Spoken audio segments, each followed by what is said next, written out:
Oh, hi. Okay, sorry. I just about came on with my messy bun hair, and yeah. Sorry, I'm late as usual. I was distracted, but also, um, I kind of we're not doing a lesson, ground lesson tonight. So surprise. So I thought, oh, I have all the time in the world. Surprise, she did not have all the time in the world. I will check the things, and then we will get right into the quick planning and the MockISH Checkride. Where's the turtle? I have lost the turtle. Oh no, hang on. I found the turtle. Okay. And doing the thing. There. Hello, you have to rub it. Thought you would say hello. No worries. Understandable. Glad to see you. I do. I keep meaning to not be this late, but you know, things happen. So, but yes, I hope you're well. And hope to see you again soon. And hope, all the good things. Up at 4 a.m. Okay, sounds good. Well, sleep well until then, and I hope whatever you got going on goes well. So yes, and thanks for stopping in. I think the things are working. That goes on, and then we do. This is not where I want it to be. I almost forgot my iPad. So prepared. But yes, it was like, oh, I don't need anything today. I'm currently working on, as I'm getting the things ready, instructor responsibilities and professionalism, which is a great way to start it. And that ground lesson, and it's not where I want it to be yet. So we're not gonna go over it yet, because that will be a disaster. Not that we don't do those, but flight instructor practical test standards for airplane, going straight to oops. Oh. I gotta learn how to use this properly. Okay, so immediately to, oh, I can shut this off too. I'm so good at these things. All right, Dice Turtle is ready. We are ready. I won't be able to see chat for a little bit. Bear with me as I put the notepad up. Oh, I have to actually put the notepad up for you guys. Where is it? Notepad. There it is. Perfect. Boom and a boom and a boom. Oh gosh, I can't see anything. What is the deal? Okay, so I don't know why that is in there, but oh, because that's yeah, okay. Not doing that. La la la la la. Takeoffs and landings. Dun dun dun. 1 of 3. Boom. 1. Normal and crosswind. Yay. / oops. Crosswind. And again. 2. Short field.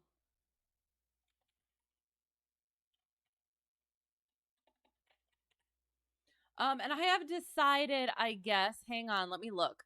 Normal, slip to a landing, go around, short field, soft field. Okay, so I think we're just going to do 1 through 4, and slip to a landing / go around will be, ooh, you know what? We'll do 1 through 3 and 1 through 3. I'm gonna add a thing. So we're gonna do out of the actual landings, and then we'll do slip to a landing, go around, and power off 180. We'll do 1 of those each time as well. Ha! I've decided this right now. I mean, yes, 5 is number 2. So normal, short field landing. If that made any sense whatsoever, I apologize. Short field. Boom. That's a 5 again. 2. That's another 5 and another 2 and a 4 is a 1. So normal. and crosswind. Oops.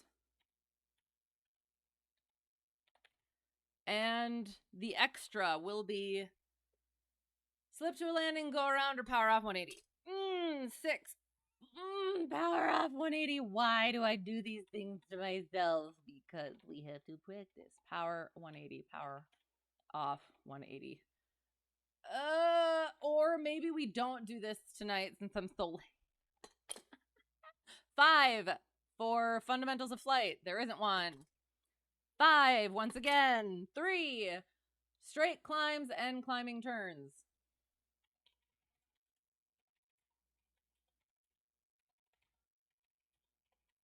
Oops, that's not how you spell turns. Performance maneuvers. 1 of 2. So even is steep spiral. And Chandelle lazy 8. Boom is the lazy 8. Ground reference maneuvers, including, in addition to 8s on pylons. Boom. 1, 1, 1. Rectangular course. Didn't we just do that one? Well, apparently I need work on it. Yes, I do. Course. Slow flight stalls and spins. Boom. Power on, power off.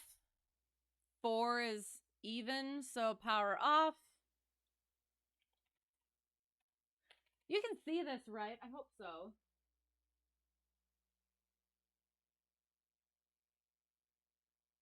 Yes, okay. Sorry. Just checking. All right. So got our power off, and then our demonstration stall is a 6. Useless. 1. Power on, power off. Cross-controlled. Perfect. Cross-controlled. Oops. Because I did go over last lesson, right? Yes. Yeah, yes. I have no sense of time anymore. 6. Only one I didn't need. 6. For the love of God. 4. 1, 2, 3, 4. Turns to headings for our basic instrument maneuvers. And as usual, we will be doing the emergency approach and landing simulated and our systems and equipment malfunctions. Fire in the engine thing. Yeah, that. And again, until I figure that out. And post-flight procedures. Yay, done. Excellent. Boom. So there is that. Again, we may not do the power off 180. Depends on how long the rest of it takes. It's small, but you're looking at it from your phone. I'm sorry. Hello. I should figure out a better. Here. You know, no. I thought I had a and hello, how's it going, by the way? If I didn't say that. Let me.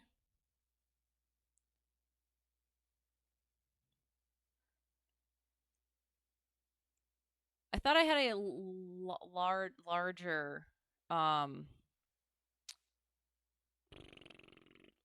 notepad.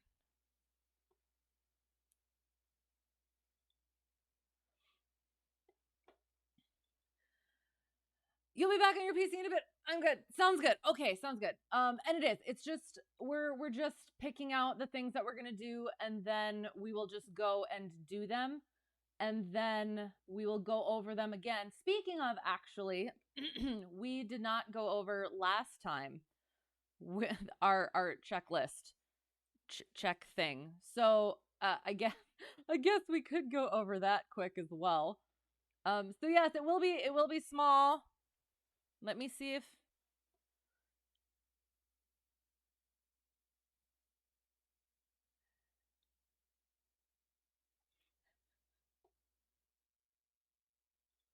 oh, nope.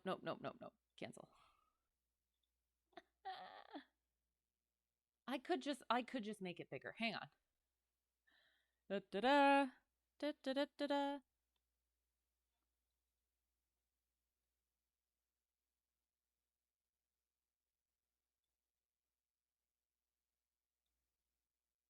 There, is that a little bit better?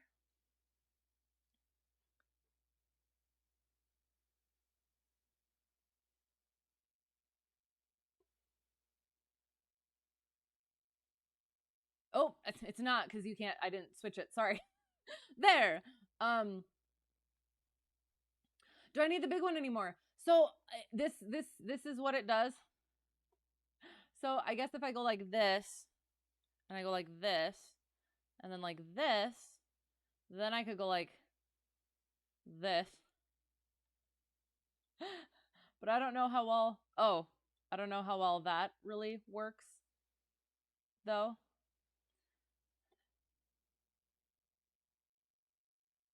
I will. I'll fix that. I'll make it look better and be larger and more visible and stuff. But for now, it is. We'll just quick go over which ones we're doing again. So for our takeoffs and landings, we'll be doing normal slash crosswind, as well as short field for both. Yeah. Normal and crosswind and short field for both. Potentially a power off 180, we'll see. Fundamentals of flight, we'll be doing straight climbs, climbing turns. Performance maneuvers, steep spiral, lazy eights.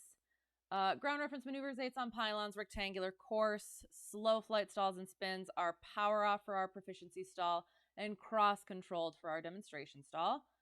Basic turns to heading, or basic instrument maneuvers, we'll be doing turns to headings and emergency operations, emergency approach and landing, as well as system and equipment malfunction, engine fire. So yes, a little better. I will make a better display for that. But for now, I won't go through that technically stuff and make you guys watch it. So there, that is that for now. We will pick where we are going. I can actually take that off now. Boom and boom. All right, let's see where we're going. Let's pick ourselves a delta. Looks like it's yucky over there, so we'll go somewhere over here. I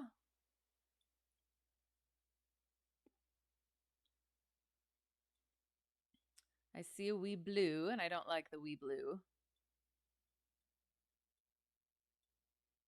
Bump, ba-da. There's one. Sergeant Bluff. That sounds like fun.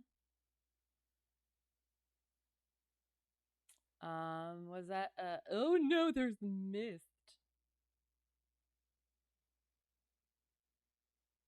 KSUX. Yes, maybe. Yeah, sure. How's that? Yeah, maybe. It says it's cool. Wait. Okay, I'm confused. Broom is mist. Oh. Because fog. Shoot. Let me think. I need to Google it now. Because fog and mist are both based on visibility. Correct? So mist visibility is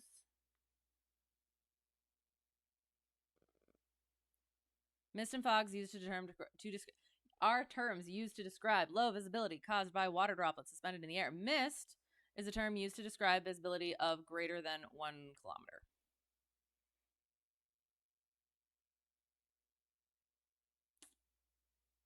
Okay. So there is stuff, but the visibility isn't really affected, I guess. Okay, interesting.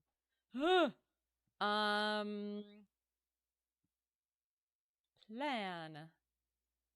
And we will look at the airport diagram. Oops. See if there's anything. Ooh, we have some hot spots. Well, first, looking at the weather. What is my favorite maneuver to do? Oh gosh. Hello, by the way. How is it going?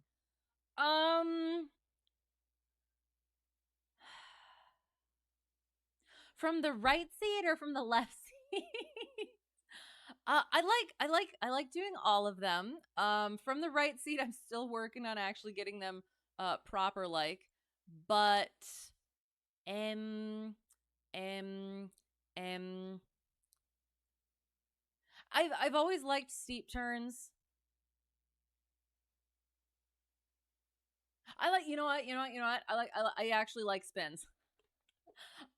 Spins are fun. I enjoy the spins, and my instructor doesn't very much. But I did. I had a lot of fun with that. Don't get to do it that often. Meaning at all. But yeah, those are fun. Other than that, ones that I can, like, I guess actually do. Performance maneuvers, probably the lazy eights. Stalls, probably, well, power off stalls. I do kind of like the demonstration stalls when I can get them right. Yeah. What about you? Oh, thank you for the follow, Protein Pick Mix. I appreciate it. Good choice, spins are cool. Thank you. Thank you. Yes, I did. I had a lot of fun.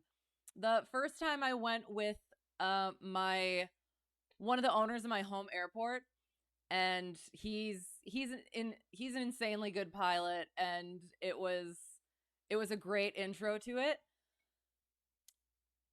And I don't get motion sick in the plane, but I did kind of get a little bit during that time. But then we would switch on and off. Like, he was showing me them, demonstrating them to me, and then I started to get a little bit, so then I would take control over, and then having that control helped to alleviate that, and then he would start to get a little a little bit so then he'd take control again. So that was an interesting experience. Chandelles are pretty fun. Yes, those are as well. I haven't done a good chandelle in a while, again, because I've been practicing from the right seat. But yes, I do enjoy those as well. Your instructor did it, not you really, but you'll do it eventually. The spins, yes, absolutely. So were you just doing it for funsies then? Because yeah, that was something that I was looking forward to, was the more aerobatic things, and yeah, finally getting to those was fun, and it was not disappointed. 88 Romeo Echo Zulu checking in. How's it going? Tower. Oh gosh, I'm Tower. 88 Romeo Echo Zulu Tower. It's going quite well, and yourself? That's not proper terminology and phraseology. Best maneuver, telling the first officer to do the walk around in GFK on the 727 at 3 degrees Fahrenheit at 6 a.m. Oh no. Best maneuver for whom? How's it going? Good to see you. Yes, excellent. Yeah. I would love to do spins more, get really, really comfortable with that, and just kind of be able to do that. The again, one of the owners of my home airport, he said he just likes to do them once in a while, just to kind of, well, for fun, as well as to kind of just keep that proficiency up. So yeah, I'll get there. I play VATSIM now. I won't be. I haven't. I love to. I love doing VATSIM. However, we are practicing for my IRL check ride, which is basically waiting on the date of it. However, I have a lot of stuff that I want to continue getting done first, so it can get pushed off as long as possible. So since we're just doing kind of playing around more, not a real like A to B flight, we're not doing VATSIM right now. I miss it so much. We will get back to it, but it is not this day, I'm afraid. I'm sorry. What were we doing? We were checking weather. So, Kilo, Sierra, uniform.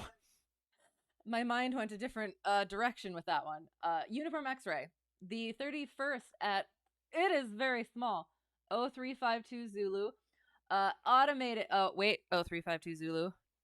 What? Oh. Isn't the top one a METAR? 31 at 0352 Zulu.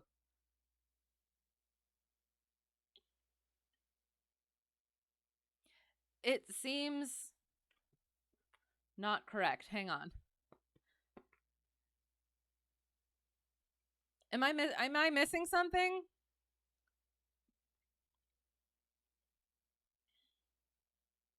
It seems like it's late. Or not. Oh, I have to get rid of. Oh, shoot. Hang on. I have a different flight plan in here that I kind of want to keep in there. Sorry.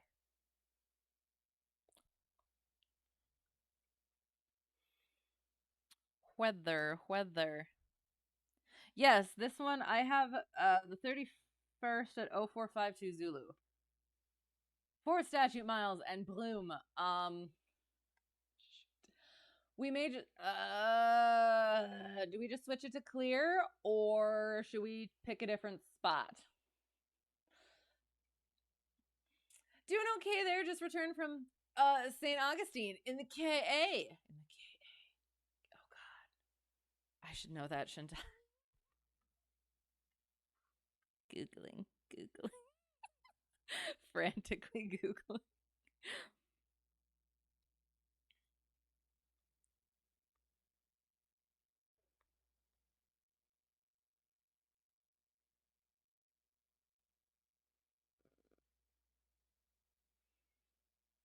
In the King Air. Okay. Sorry. Well, that sounds like fun. Was it fun? I hope so. That's awesome. Tower, you're doing pretty good yourself. Glad to be in my airspace. Glad to have you in our airspace. I mean, 88 Romeo Echo Zulu. Glad to have you in our airspace. And other such things. That's Miss Funny because it's serious, but not really. I feel like the Unicom stuff can be a little less serious. I've had pretty just good professional experience with the actual controlled stuff. So yeah, I like the balance that it what's the word? That it strikes. What up? Not the plane yet. It will be. We're deciding whether we need to switch airports or if we're just gonna go clear skies or we're just gonna send it.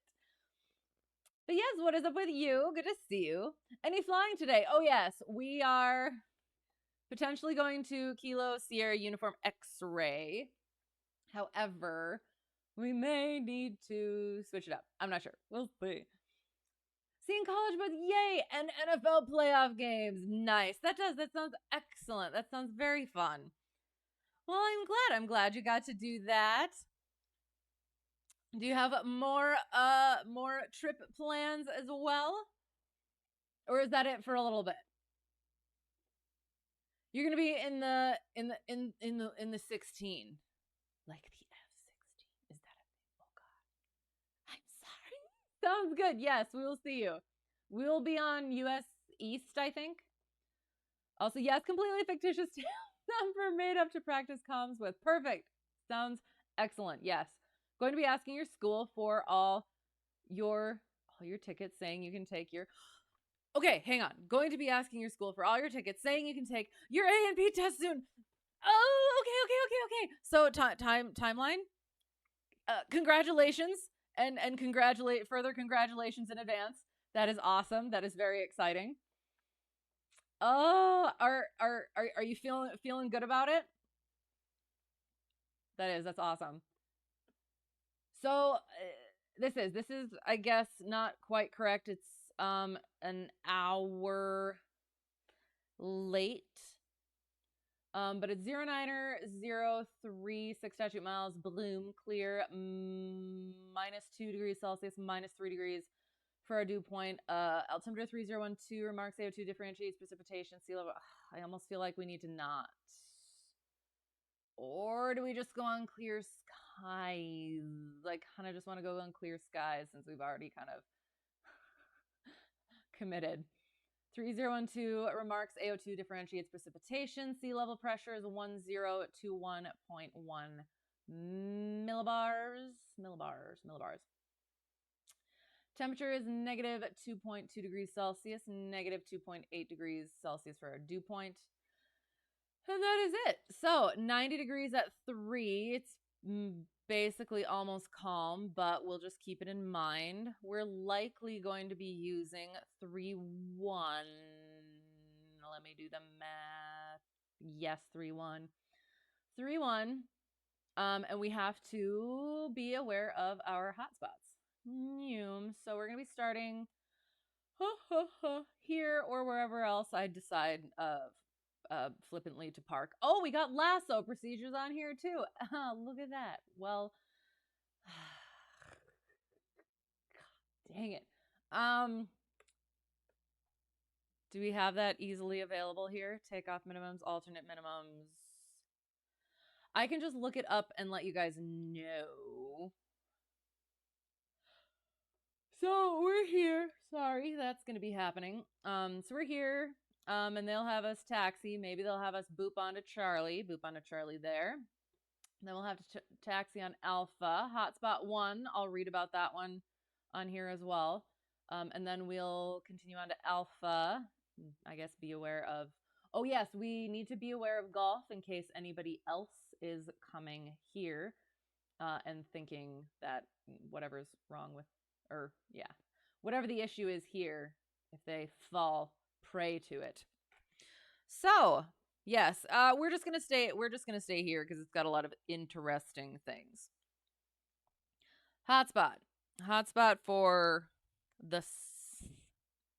I'm not gonna say it like that. I'm sorry. Here. All right. So hotspot 1. This area is not visible from the tower, so be aware of that. Hotspot 2. Taxiway Alpha near ARFF building. Airport rescue and firefighting. I think building and taxiway golf are not visible from air traffic control tower. So just not visible. So they can't let us know if things are issues and stuff. So yeah. So being aware of that. So we're expecting Charlie and Alpha. Also check our lasso procedure.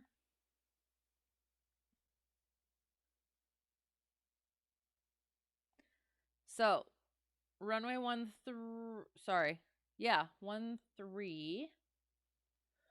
13, we're holding short of this runway, 1836. And instead of 9,002 feet, we would, oh, well, technically we're probably not going to get that because we're not landing that way, potentially, maybe. Wait, 09 or 0? Was it not? Oh my gosh, did I just completely mess that up? Oh, silly. 09 or 0. What does this weather say? And this weather says 100. I don't know what I was thinking. It is 13 is what we will be doing. Sorry. So let's make it more difficult.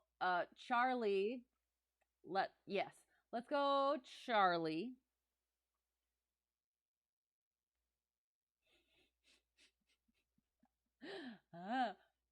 Charlie Delta cross runway 1836 and then Alpha to there.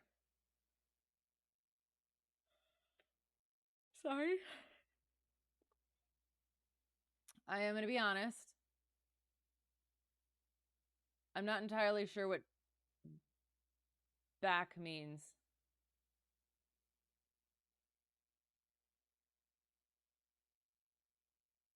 But yes, we'll figure out our taxi once we get there. We might even just do Delta cross Alpha, do Delta, and then take off there because we have to do a short field takeoff anyway.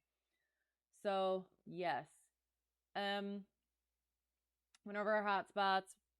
We were going over our lasso, so we might get a lasso for 1-3, so 1836 instead of the 9,002 feet, we would only have 5,400 feet to land in, and we must land before that if we accept a lasso request from ATC.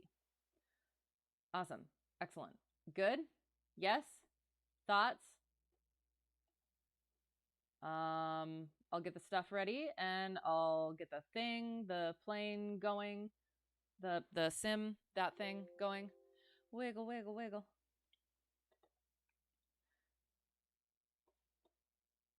This goes over here. Boom. And Microsoft Flight. Okay, all right. Going back up while the sim is getting up. You've flown with me before around Halloween when you were in the F-22. Oh, okay, cool, excellent. Well, hello again. Good to see you and good to have you flying with us. It shall be most enjoyable, I hope. I'd say try to keep up, but I will be in the 152 as per usual. Oh, I already missed Halloween. I always miss Halloween. I do want to do more haunty stuff this year, but we'll see. We'll see where things are at that point. Running out to Deer Valley, Arizona. Nice. Then PSB at the Air Museum in February. Nice. That'll be really fun. Basically in May, if all things go good, you can take your airframe. Once you get the other 2 tickets, you can do your general written and all of your power plant stuff as soon as you can schedule. Okay. Yay, so it's coming. That's awesome. And then do you have like what is it from there then? Know how I linked you to the Sporty's test prep thing? Yes, you kind of went ahead and dropped the dough for the proper grad school stuff. Okay, nice. And even if your actual CFI doesn't use the curriculum, it will definitely lay the foundations for the CFI. Yes, can further knit together. Yes, absolutely. That's awesome. Well, and yes, the actual ground school stuff I assume is going to be incredibly helpful. Yes, generally overall. So yeah, that'll be excellent.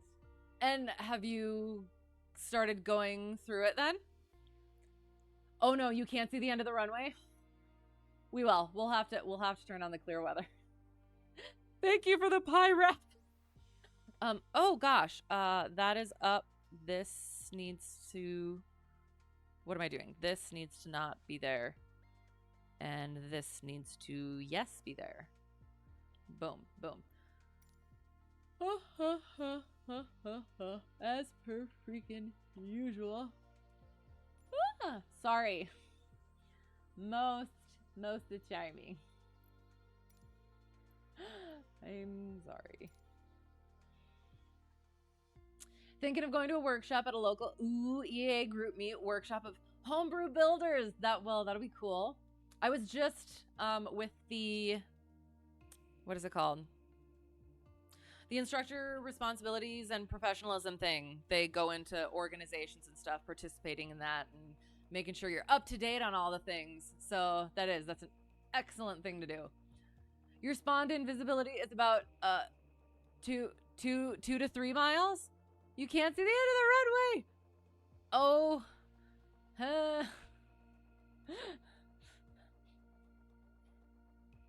Well, we'll see what happens. Maybe it'll miraculously clear.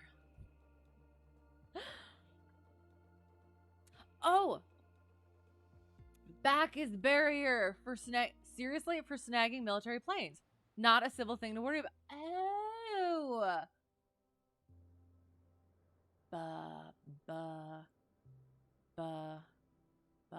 Beret.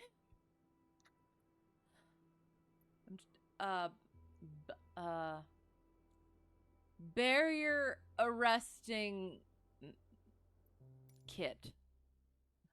Okay, that sounds good. I will not worry about it then. Hang on.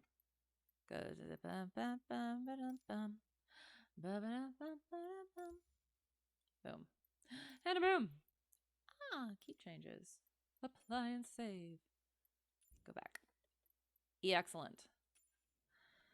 All right, let's see what's happened. Oh no. There. Okay, sorry. Get a job turning wrenches on airplanes. Excellent. Probably GA. Nice. Do you have you been networking and stuff, or do you have leads and such? Or are you gonna see about it when you get there? Been through the first 10 vids in the Getting Started chapter. Nice, tons of information, and every other vid or so has a small quiz of like 5 to 7 questions in the vid you just watched. And each quiz batting 100. Very nice. Sounds like an excellent start. Time set to 3:56 p.m. Oh, okay. I mean, it's looking good here. Oh. Okay. Okay, I get what you mean. Oh, no. I guess we'll see what happens. Oh, wait. Real time. Say goodbye to the pretty stars and such. Got it. 3:56.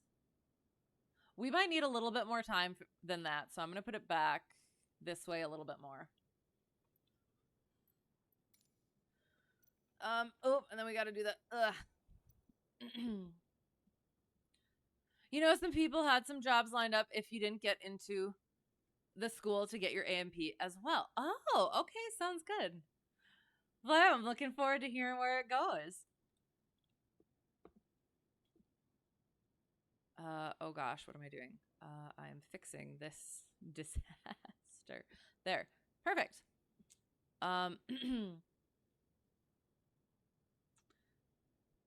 You do have the plans for the Afford plane. Might be thinking of slowly gathering the kit for it and making your own Part 103 plane. That is an undertaking. And I hope it goes very well. You're on the 3...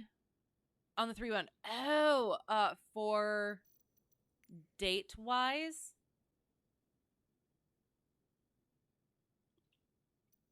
Yes. Usually I just go like the day before, whatever the time actually is. So are you saying if I go like,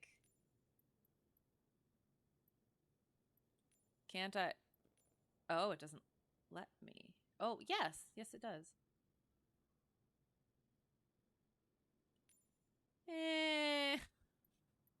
Wait. It keeps there. Neither are very good, I'd say. Is that ice? What on earth? That's probably not good. What the heck? We may just have to go clear because this is not helpful for what we're doing. What is up with my propeller? I'm so confused.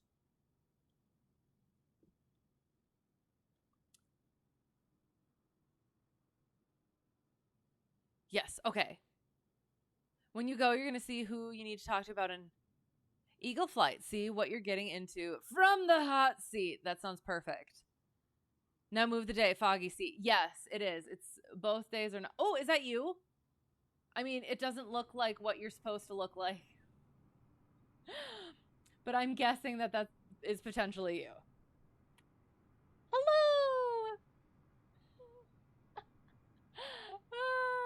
Oh, and I guess for anybody else, we'll get that thing in there. Boom. And then I'll pin it, and then we will get to our pre-flight.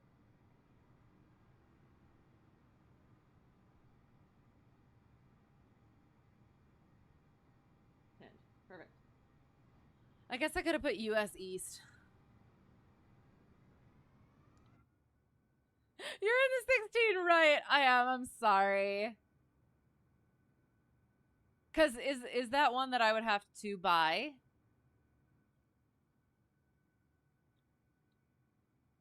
I think we're just gonna go for for clear skies now.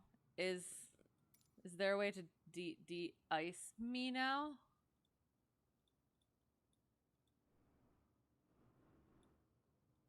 Bam, bam, bam. Wait.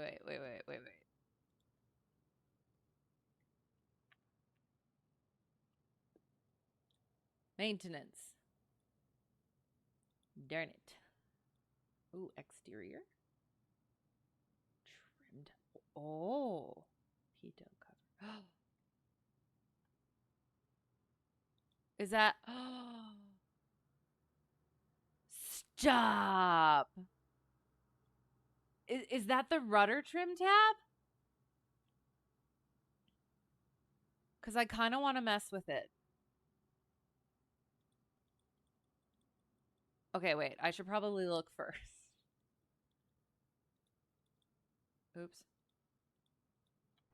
Okay. I did not know that we had that option. Okay.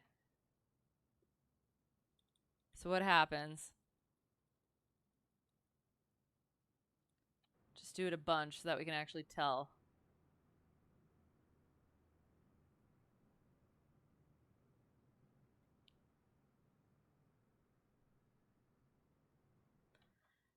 I don't know. Maybe I don't want to do that. That might be a terrible idea. You're gonna go sneak around? Sounds good. We will. I'll stop messing around here. I'm sorry.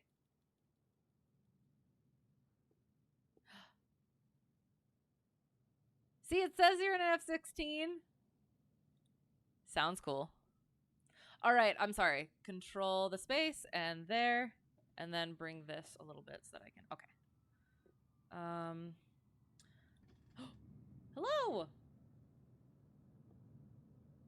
There.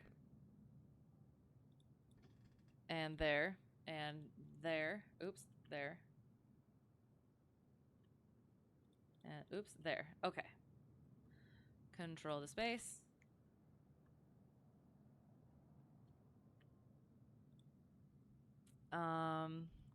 Check our breakers. Good. Excellent. Amazing. All right. Did the thing. All the things. So, hobs.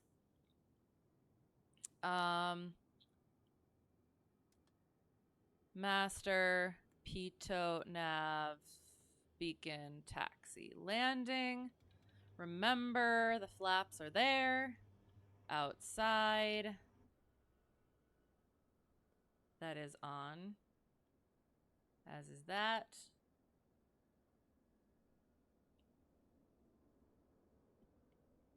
That looks on. And that looks on.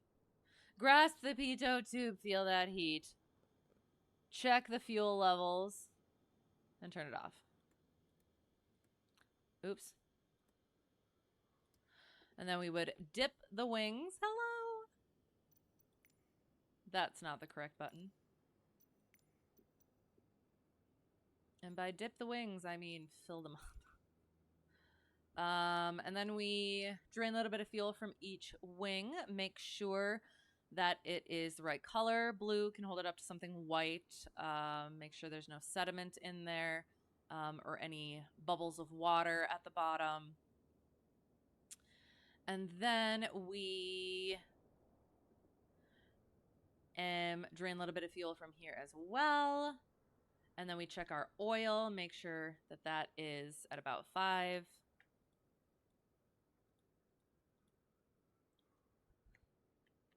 If it's at 4.5, we'll add half a quart. If it's above that, then we'll be fine for this flight.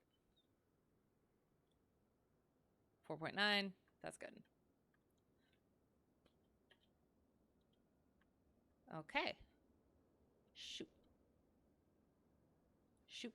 And shoot. And oop. Methinks I'm bending the fixed tab of metal on the rudder with vice grips. But I couldn't see it. That's exactly what I was thinking. So I didn't. If I could have seen it, then I would probably test it. But as for now, I don't want to be messing with that while we're. Well, hello. Missed it. I'm sorry. You were too fast. Which is a good thing. But yeah, at some point we'll play around with that. Yes. Did all those things, and now we check our static port, vents, pitot tube, drain hole, fuel vent, stall horn, leading edge of the wing. Lift up on the wing a little bit, make sure that the wing is connected, view the tire from this distance, check our screws, wiggle our rod, check our connections here on the flap, wiggle the rod, make sure there's no leakage on the tire, antennas, make sure the fuel caps are on, check our elevator connections, rudder connections, lift up on it a little bit, antennas, trim tab, and then chicken, you can do the other side.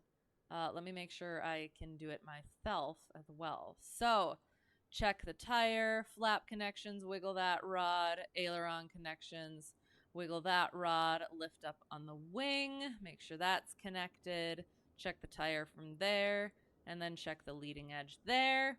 Vents, leading and trailing edges of the prop, exhaust port, air intake, make sure that's clear, nose wheel has proper clearance and looks good.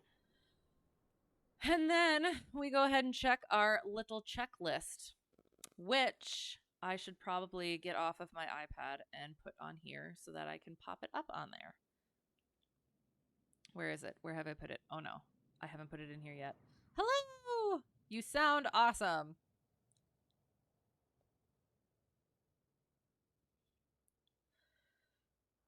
So, fuel, sorry. Fuel, control lock off, master on, flaps extend, pitot heat, lights, fuel gauges, master. Fuel quantity, quality, cap drains, vents, engine and oil, propeller, air intake, exhaust system, surfaces and controls, pitot and static ports, gear, tires, brakes, antennas, ties, shocks, tow bar, final walk around. Then we do ourselves our final walk around. Boop a doop a doop a doop a doop a doop a doop. Oh, actually, sorry. We can boop a doop a doop a doop a doop. A doop a doop a doop a doop a doop. A doop a doop a doop a doop a doop a doop a doop. Excellent. Get in the plane. Then we fuel is on. Trim for takeoff. Circuit breakers. Butta-lutta-lutta-la. We checked them earlier, so they should be good, but we'll check them again just in case they're being sneaky. And then we... No talking during takeoff and landing. Oh, goodness, sorry. Seatbelts on at all times. Exits out the doors to the left and right. For now, make sure they're shut and locked. Badoom. Badoom. If we lose power on the rollout, we'll stop on the runway. If it is below... if it is after takeoff and below 1,000 feet, we'll land straight ahead. If it's above 1,000 feet, we'll consider turning around, landing back on the runway, or just landing straight ahead.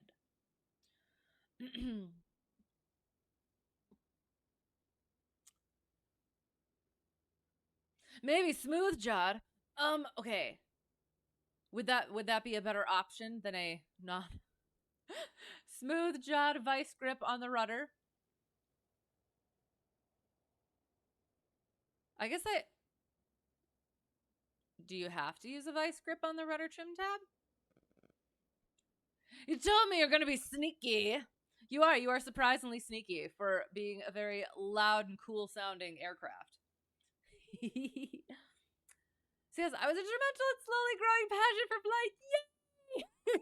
Yay! That was my evil plan. It is. I'm so glad. I will say as well, I did not start out, I didn't have a background interest in this. I only got the spark for me was at an air show in 2017, and then as the years passed, it was just like, oh, I guess maybe I'll do that, something. Hey. You are sneaky until you're not. What up? And then yeah, and then I got into it, and I have loved every minute of it, apart from the hard parts, but at the same time, I would rather be doing that than anything else. So, yes, it is. I love aviation. I'm glad that I've gotten into it. It's one of those things where I wish I would have earlier, but I'll take what I can get. And I'm happy to share it with other people. So I'm glad that you're getting to that point as well. And you're stuck now. So enjoy it. Install the high performance mod like your school and just fold the rudder over. What does that mean? Why are you folding the rudder over? How many hours do I have on this bird? On this particular bird? I think, shoot. I thought it said somewhere. Oh, it says, remind me at the end if you're still here. I think I'm coming up on I think I'm coming up on 300 hours in the sim.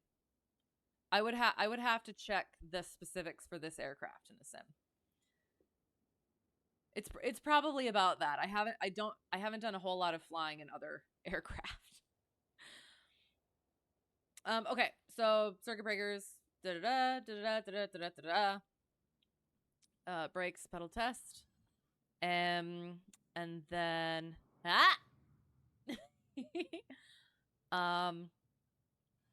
there.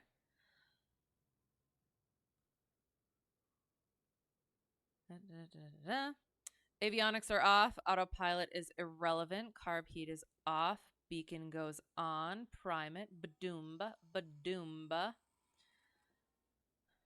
And then we mixture full rich. Throttle is slight. Clear left, right, ahead, and back.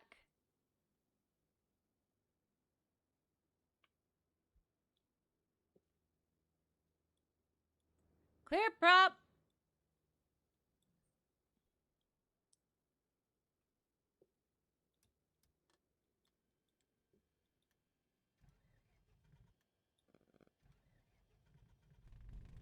Whee! Did a couple of those practice quizzes and found many a question that you had thought you got right was wrong and wanted to know why, so it caused you to look into it deeper. Yes, that is. Those... I remember one of the first... Again, that law of primacy, the ones that stuck with me, was... Can you use flaps in slow flight or something? And I think I put for my answer, like, yes, as long as it's only 10 degrees. And I was so confused as to why until I recalled that we had just done that lesson. We did a slow flight lesson that week or something. And I was like, oh, that's why. So I definitely get that. And that is good. Looking up the reasons why, not just memorizing what the answer is and everything, but actually using it as a study tool to gain better information. So yeah, very nice. And you have a proper OG E6B and a VFR kneeboard. Nice, nice. And been learning how to use them correctly. That's awesome. The more you practice, the better you get, and the better you get, the better. So very nice. I'm happy to be hearing that you're just plugging along with it. Oh, avionics. Do. Boop. Oops. Click and a click and a boom and a boom and a boop.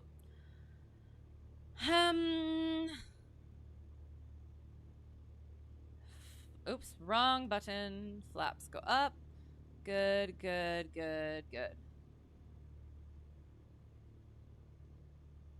Nav lights.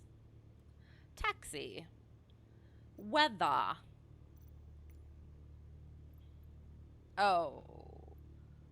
Okay, we'll quick go back to live Oh, yucky. Just to look at the METAR, and then we'll go back to whatever it is, to clear. Kilo Sierra Uniform X-Ray 3, the 31st at 0452 Zulu. Yay, it has updated. Yes. Automated 100 degrees at 6 knots. That's what it said on my thingy. 4 statute miles. Bloom for mist. Bloom is French for mist. Otherwise, people use baby rain, which is also awesome. Clear skies. Minus 3 degrees Celsius. Minus 4 degrees dew point. Altimeter 3012. Remarks AO2 differentiates precipitation. Sea level pressure is 1021.0 millibars. I do not know what I stands for. 1000.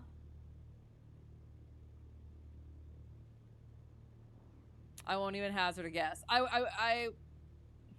My first thought would have been like icing or something, but I have no idea. Temperature, minus 3.3 degrees Celsius, minus 3.9 degrees dew point. And clear skies we go.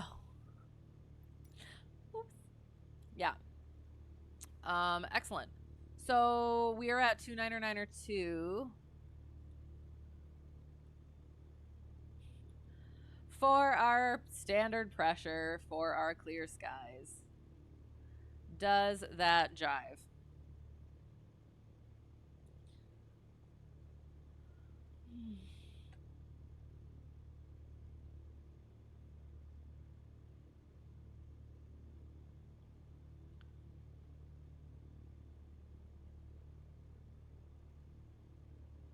$10.98, so 1100 about. Perfect.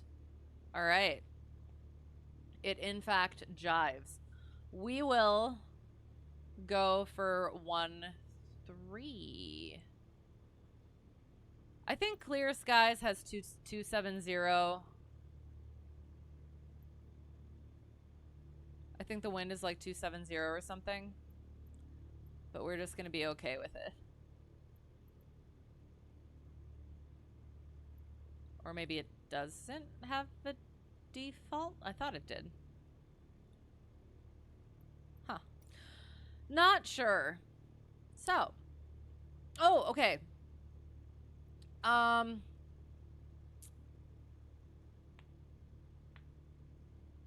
You've been doing 1.5 mock flybys. Nice, nice. Hopefully we'll be able to see them when I'm not so heads down. Apologies. Just upgraded your E6B from cardboard to metal. Glad to see another OG E6B enjoyer. That is, it's awesome. Seriously, a kneeboard thing is amazing for something velcroed on with an elastic band. Makes a surprisingly rock solid writing space. I didn't even think about that. I don't have a kneeboard. I just have the iPad that attaches to the yoke, which is also awesome. But that would actually be nice. I thought about getting an attachment for mine where it can turn into a kneeboard, but I haven't jumped the gun, or not jumped the gun. Whatever that is. I can't remember what that phrase is. Might upgrade to electronic E6B later. Just one of those that prefer to learn first on analog equipment. Fair, so you both understand how to use it and can use it if your electronics die. That is a very good way to do it. You're so triggered you don't understand the logic of QNH and altitude. One day the QNH can be 1006 and another day it can be 990, correct? Yes. If changing the QNH also changes the altitude reading, then how do pilots know their correct height? Let's say a mountain is 1,600 feet. How do you know for sure you will fly above it and not hit it? Does your confusion make sense? Yes. Okay, so when you say QNH, we do the this one instead. The reason that you're switching it to that pressure is so that you do get the correct height. So, okay, hang on. I will try to do this in a way that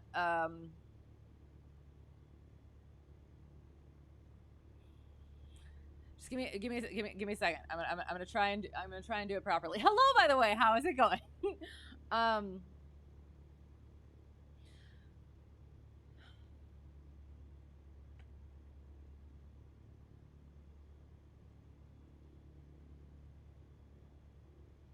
So okay, so that's why I was switching the pressure here, right? And it gives me, I put the pressure here. And that's why I said, does it jive? And it gave me the correct elevation for the airport.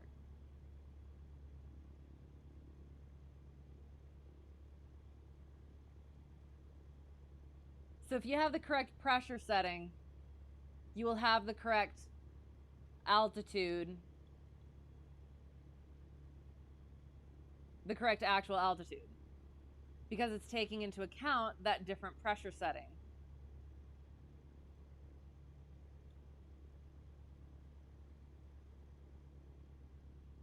I'm not sure that made sense.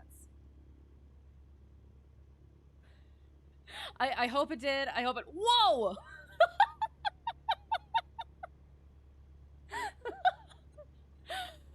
Sneaky, sneaky.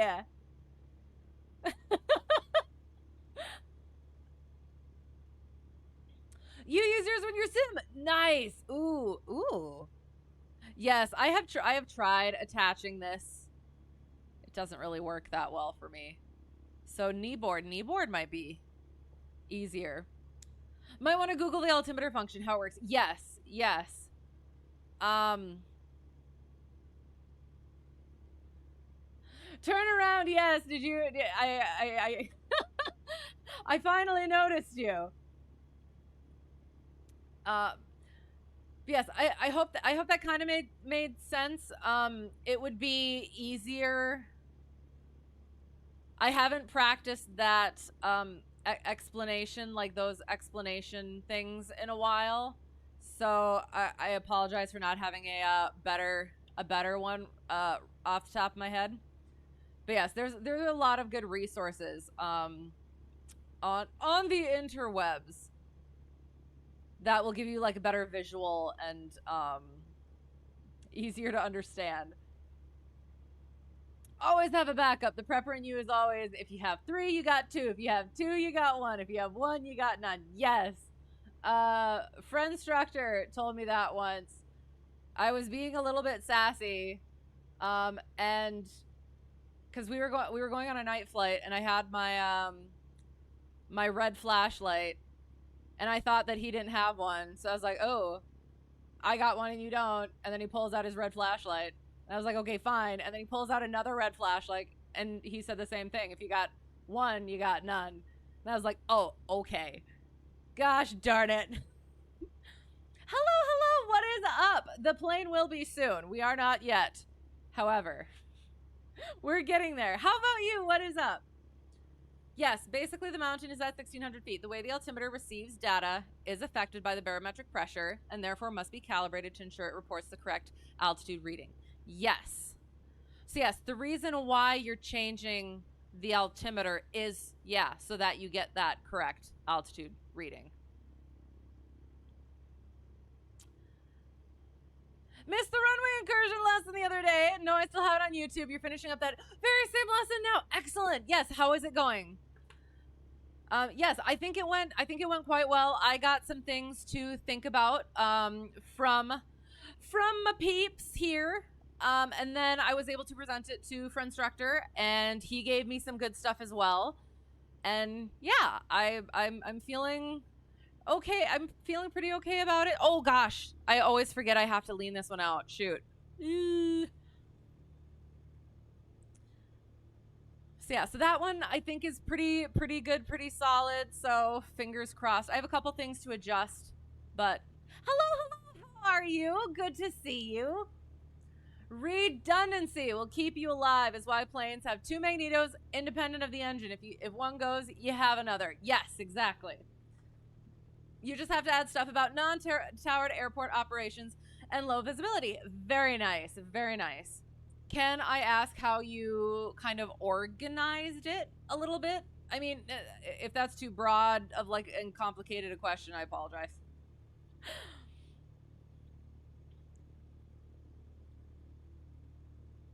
Okay, So we're taxiing, and we're taxiing. Actually, sorry. Hang on. As per our runway incursion avoidance lesson of last time, we will do our planning. We are going to 1-3.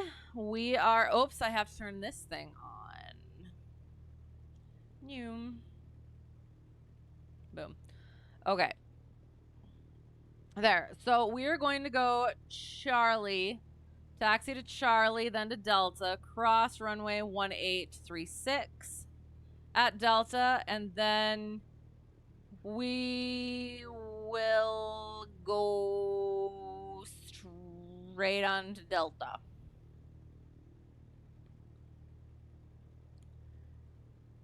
Yeah, let's do that. And we'll do our run up there. Yay, that sounds perfect. This is an excellent idea. Why is it so... Hello! I was going to say, why is it so bright, Ducky? Greetings. Hello. I believe that there is a nose wheel in my tail. Does that make it a tail wheel? Okay. Taxiing.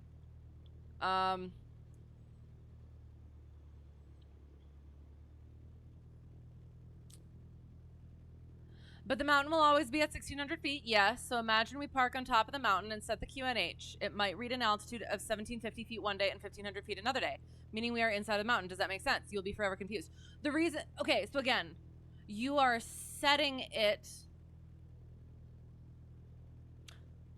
Okay. Here. So we're on normal standard pressure for 29 or 2. Okay? And we're at 1098 for our elevation, and that is correct. That is what it says on the on our sectional.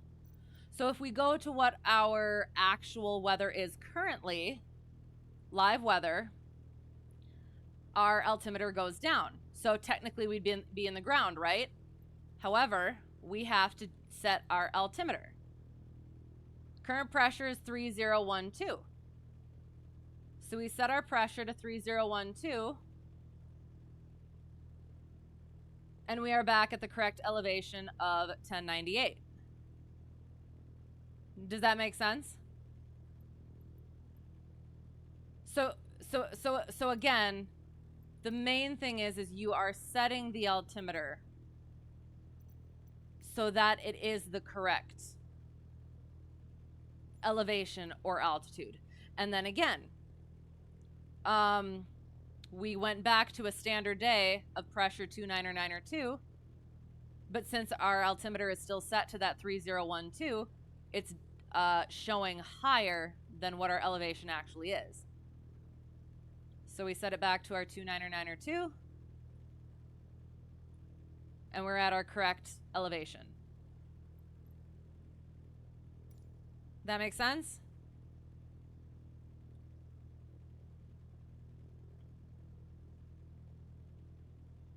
And you won't be confused forever. It will. It'll click. It'll click at some point. It does. It's confusing. Hello, Ducky. It is confusing, but it'll click at some point, and you're gonna be like, "Oh, excellent, yes!" And you'll look back and you'll be like, "I got through that." Started out with what an incursion is. Nice. Dangers. Yes. And some examples like Tenerife. Excellent. That's I think exactly kind of what I did. Suspect unless there is a reporting barometer, your indicator won't be 100% accurate. Right, which you believe why charts indicate a minimum safe altitude, so if you're a little off, you'll be fine. Yes. Then continued with a structure that you think makes sense. Yes, but you guess that's what you kind of have to get used to. You do. It is. That's why just do it. Just go through it. It will get easier. I did my first... I started out trying to do PowerPoints I started doing a PowerPoint when I first started doing lesson plans, and I just could not get it. So then I switched to the whiteboard things, and I was able to get through those. And then now that I did one PowerPoint, and it was like, oh, okay, I kind of got that. Then I did another PowerPoint. Okay, I've gotten a little bit better at that. And now I'm able to just kind of... I had a moment of... I kind of know I'm getting an idea of how I will like to do things. So yeah, because what I did for the we will get in the air. What I wanted to do for the instructor responsibilities and professionalism, I've been using Ben's lesson plans, and that lesson plan for this task for the instructor responsibilities professionalism didn't have like a full sort of a layout. So what I did is I took the PTS for that and I laid it out on the slides how I kind of thought I might like it. And then I went through the chapter in the Aviation Instructor's Handbook and I put a bunch of info in there while sort of organizing it a little bit. And now I'm going back through and really revamping, reorganizing, and adjusting to make it a proper flow. So it is. It's so much. It's gotten easier. I'm still working on it, but you just gotta do it, and it'll keep getting better. Density, altitude, and action. Have to set the altimeter because air density will have an impact on indicated elevation. Yes. First thing Sparky had you do is do a dive into his learning density altitude. Excellent. Yes, that's a good one. Can't wait for it to click. Thank you for helping. Yes, absolutely. And definitely again, hello. Thank you for the follow. Okay. Sir Genghis Khan 65. I appreciate it. I apologize for myself. We will be getting in the plane. We're getting there. I'll quick run through this and then I guess we could put, no, we're gonna, hello. Thank you for the follow, Melvin Fart. I love it. Appreciate it. If you are, okay, thing is, if you are, again, I am a CFI in training, but I am not an actual CFI, so disclaimer below, anything that you take away, any information or things that you take away from here, make sure to talk to an actual CFI or some other more what's the word, reliable, competent source. But yes, happy to answer, try to answer questions, but definitely always get it properly verified. And good luck with the learning as well. Yes, you're doing PowerPoints also, but it's a lot to go through. It is, but it does get easier, and then it doesn't get easier, and then it gets easier again, and then it doesn't, and it's a great trip. But I do think PowerPoint is better just because you just get all of the information that you're really gonna have on there. Be able to kind of go off of it just like a little bit, not too much. Don't depart too far from your PowerPoint, but enough so that you're not just like reading it directly off of it. But yes, because I tried to do my, again, whiteboard lesson plan things, and after not practicing for a while, I forgot things that I had down at the time, and that was annoying. Hello, how are you? PowerPoint has been around a long time, and it sure helps keep you on task and organized. I kind of wish I would have stuck with it from the beginning, but I did. I guess I needed to do a little practice in a different arena, but now we're back here, and again, I'm getting better at it. And there's so many different like things that you can do with it, and I'm finding all these different things, and it's been fun. Full aft takeoff. Yes. I had to think back. I'm sorry. Look into density altitude. Yes, what it is, how it works, will help greatly in understanding conditions change, and so must your barometer setting. Yes. Want to hear a full aft takeoff with a restricted lift. Can you pause? Are you at the end of the runway? Let me get kind of over there so that we can actually see it and hear it. And then I will read that as well. Oh shoot, I'm supposed to be, hang on.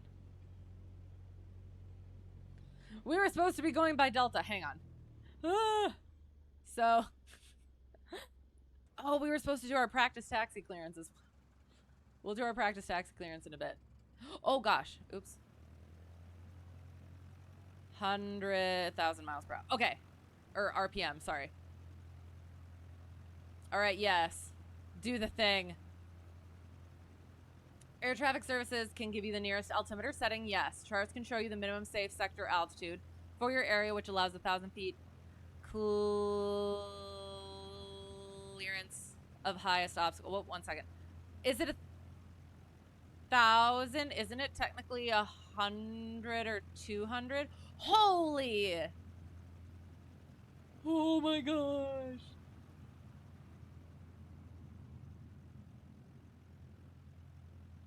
That is frightening and amazing.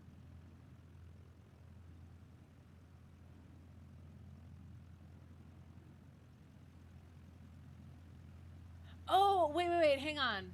Minimum sector altitude. Because are we talking about the maximum elevation figures?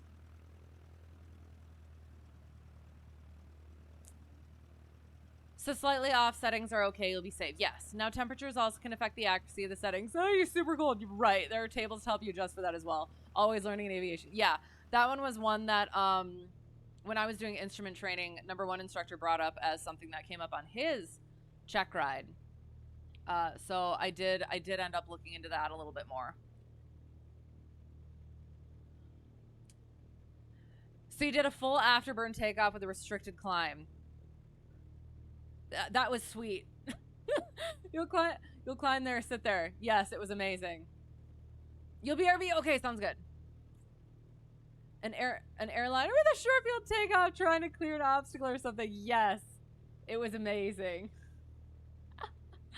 Okay, so we so we did not cross our movement boundary area line. We were in the non-movement boundary area line, so technically we can go wherever we wish on this side of the line, making sure to not run into anything and be courteous to other people taxiing. So then before we cross onto the controlled areas, our movement areas, taxiways and runways, we must get our clearance. So we contact ground. I don't remember where we are. Sioux Tower. Sioux City Tower. Sorry. Sioux City Tower. Cessna Hotel Tree 1 Delta 1 at the GA ramp with Alpha. Oh God, I forgot to. Ready for taxi.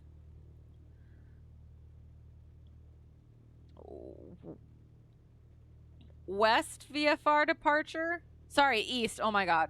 East VFR departure. We'll go with that.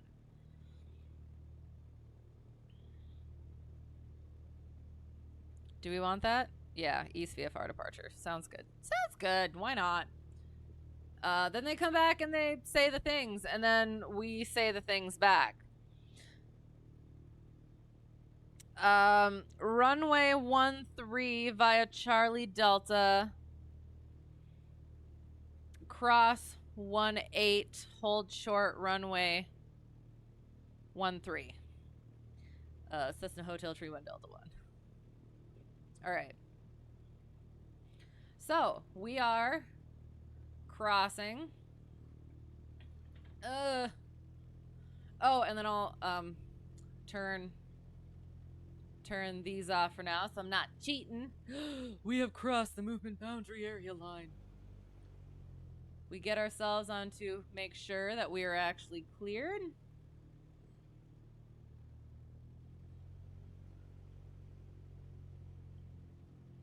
Get ourselves on that center line. Oh, get that thing on. Okay.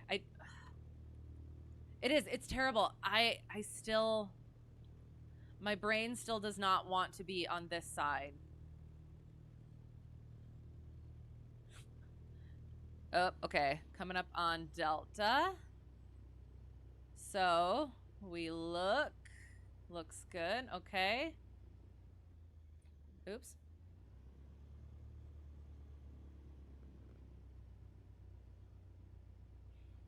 and we were cleared to cross. If we weren't sure, we would stop. We would inquire. We would query ATC. Sioux City Tower, Cessna Hotel, Tree 1, Delta 1. Confirmed cleared to cross 1-8. And they would say, confirmed cleared to cross 1-8. Cessna Hotel, Tree 1, Delta, confirmed cleared to cross 1-8. They would say, confirmed cleared to cross 1-8 or something. Basically just whatever they tell us we gonna do.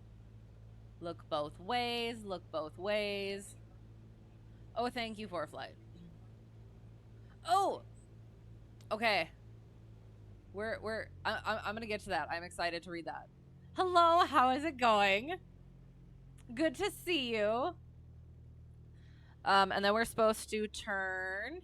Oops, but make sure we have a variety of taxiways leading out of this intersection. So we make sure that we choose the correct one.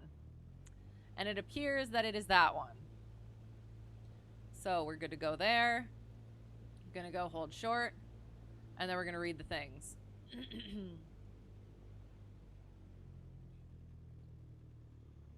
Approaching runway.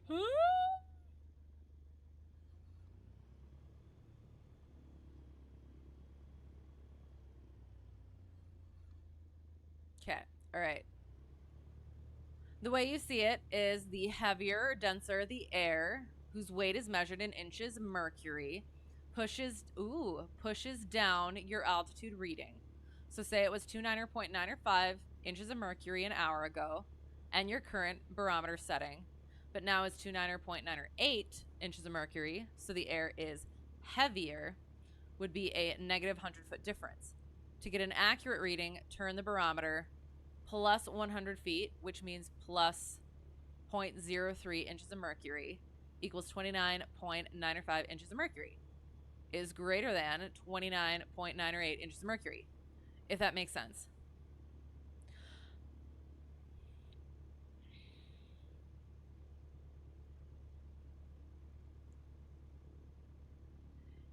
Yes. Oh my god, did I say tower? Oh no, I didn't mean to. I'm sorry. I did say that, didn't I? Gosh darn it. They would have corrected me. They would have been like, oh my god, I never say that. But, or they would have been nice about it. 10 feet, not 11. 10 feet, not 100. Okay. Yes. Yes. Not great at that, just to switch to 9 or 5 to 9 or 8. Sorry. No, I love that because I do remember when I first started, I appreciate that breakdown. I remember when I started with this, it was confusing because the lower pressure is supposed to be higher, but because of how the altimeter is,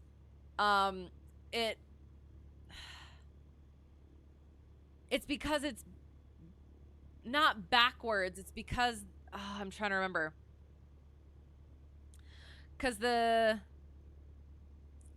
air in the wafers is what it is, and then the lesser the air on the outside means it lets the wafers expand so that it brings it down, so that when you have a lower pressure, it lets it make it go higher, so that when your pressure goes up, your altitude also goes up, and when your pressure goes down, it also goes down. Right? I do. I remember that bit confused me for a second until I looked more into the actual workings of the altimeter. But yes, I like that. The heavier pressure pushes it down, which in turn means you are closer to the ground, which drops the elevation. Sounds about right. Okay. I do. I have to go over that stuff again. And that's the stuff that makes me hesitate about my own competency with the CFI stuff and for Checkride, because I've gone over this stuff and I get fine. I get good at it. And then I move on to the next thing, and then the next thing, and then the next thing. And then by the time I get back to that again, I've lost all my ability to coherently explain. But yes, I did. I appreciated yours. Wafers, think ooh, I like that. Bellow. It might help to expand or contract the bellows. I like that. Shoot. Hang on. I was supposed to have something to take notes with.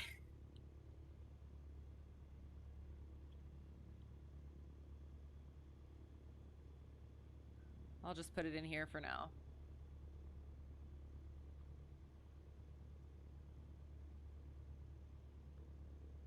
Bellows.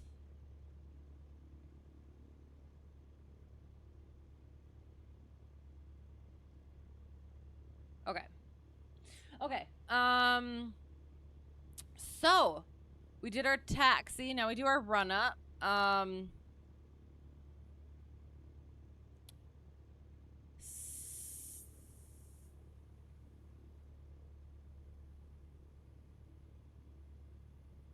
Fuels on both. Trim for takeoff. Flight controls. We move it forward and to the side.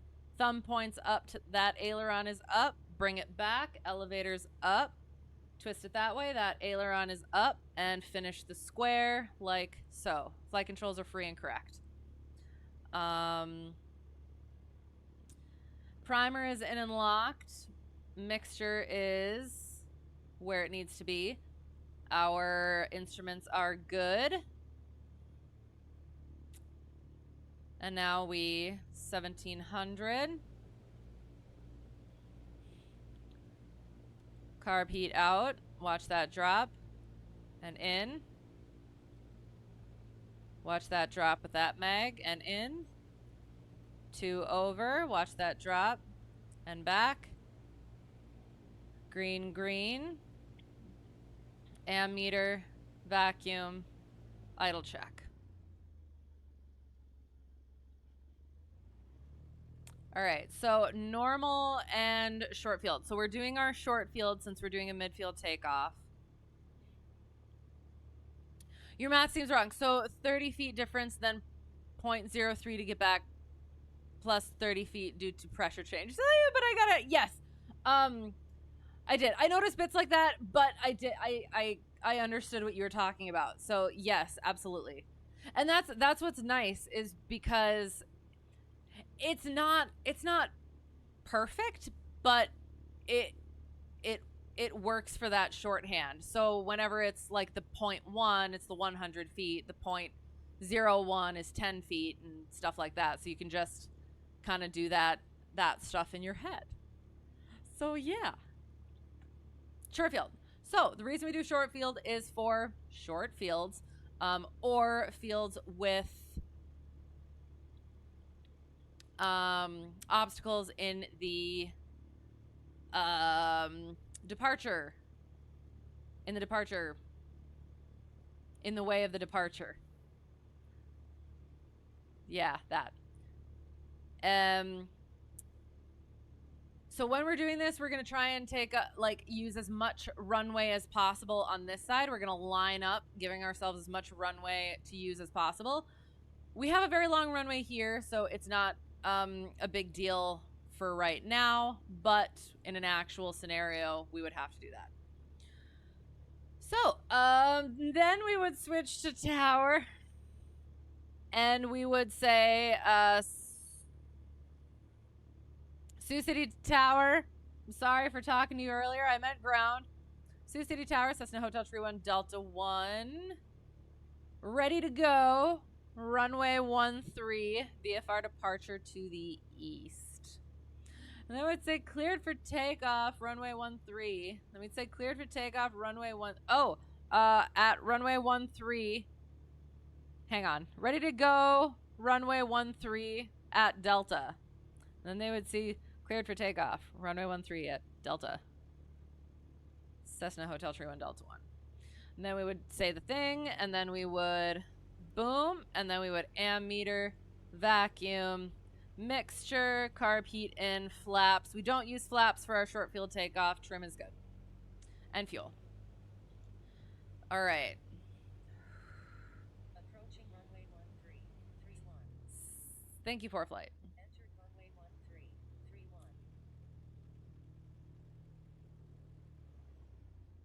Oi, oi, oi, oi, oi, oi, oi, oi, oi.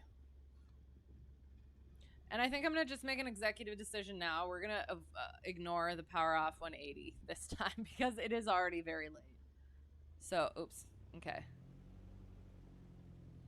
So we get ourselves lined up on the runway. I need to bring our visual out just a smidgen. Bring that power in. Brakes are set. And we quick check our thing. Does our runway heading line up? 1-3? Yes, it does. So short field takeoff, we hold our brakes, throttle in. Once it's in that green, we let it go. Keep our hand on the throttle, watching for our speed. Our speed is alive. Rotate is 65.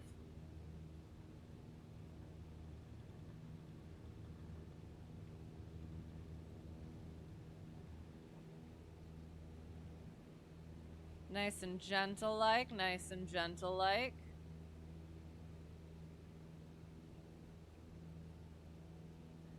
And we keep our nose just slightly below the horizon so we can scan for traffic, while still ensuring a good... Oh, well, okay, sorry. First, we were doing a short field takeoff. So first, we aim for VX, which is 75. And then once we have cleared our obstacle, then we nose down just below the horizon so that we can maintain our scan for traffic.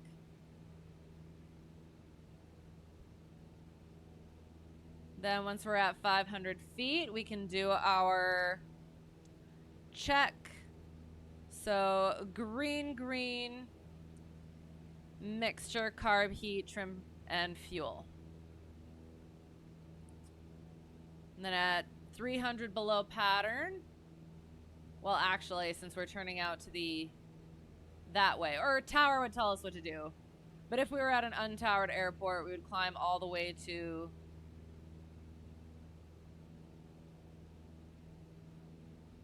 Oh no, left. We are going left. We are going east. Sorry. Because I know directions. 300 feet below pattern. So we can turn ourselves to the east. I am liking that I am seeing, I think, or not. Hang on.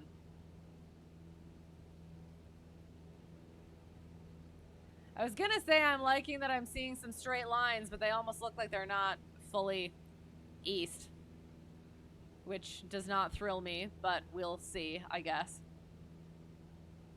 Okay, sorry.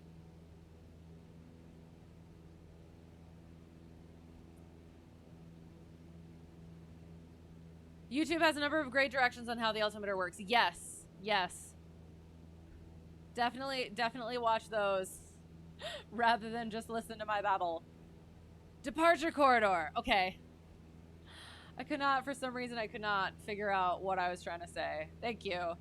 Intricacies of density altitude will always... Yes, how a column of air has the standard pressure gradient from ground to ceiling, but also has these layers like a cake of varying density within that column. Yes, it reminded me of the diagram in the FAQ where it has like the... Sorry, that was not the right gesture for that. Like the little tower, the little stack on like the 1 inch square all the way up, and like that's the pressure or something. And it took me a while to understand that, and I can't remember what it was that like fully helped me to understand that. I would have to look at it again, but yeah, it is. It's really interesting. For sure, the 100 feet is actually 0.10. You're right. No worries. It is. It's so weird trying to explain these things, and they are. They are confusing. Oh my god, look at how beautiful. Oh, I'm so happy. Oh, yes. Okay, sorry. Look at how nice and neat and laid out these are. So happy. All right. Nose above the horizon. Or nose just below the horizon. Also will give you usable length from an intersection departure. I forgot about that. Thank you. Safe takeoffs, we hope. Did you miss flap retraction once clear of obstacles, etc.? So I didn't say it just because I knew that we didn't have flaps, but I probably should have. So yes, I should have put that in there. That with the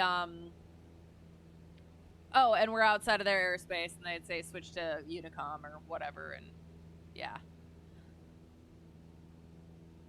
Sorry, 1 second. Nope, not that.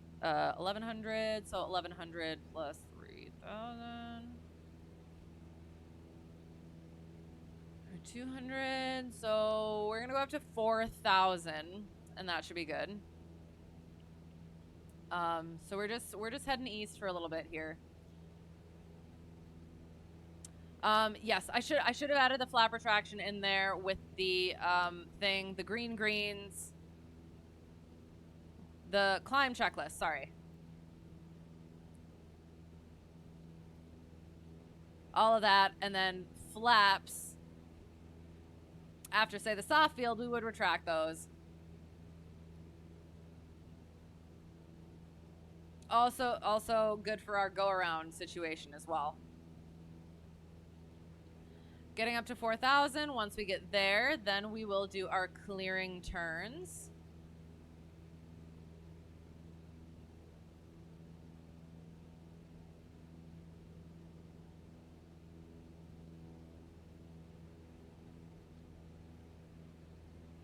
Sorry, I'm trying to figure out how we're doing this first. So we did our short field takeoff. We'll do our clearing turns. Then we'll do our... Weird. Sorry, coming up on our altitude that we want, we're going to put forward pressure on the yoke to arrest our ascent, keep us at this altitude, let our speed increase. Once it gets to almost our cruising speed, gets to around our cruising speed,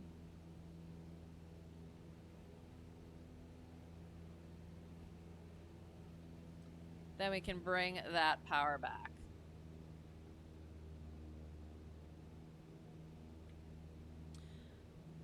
All right, so first thing we're gonna do, fundamentals of flight, straight climb, so clearing turns, straight climbs, and climbing turns, turns to heading for our basic instrument maneuvers. That's what we'll do.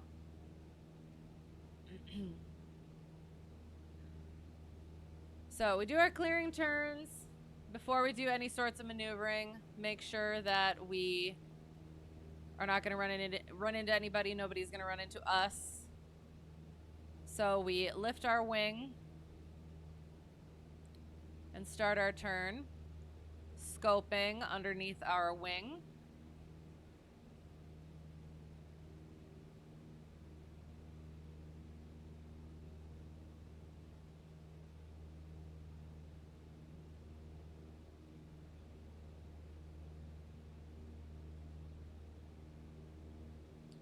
Rolling out on north. And then we lift our opposite wing, scoping under that.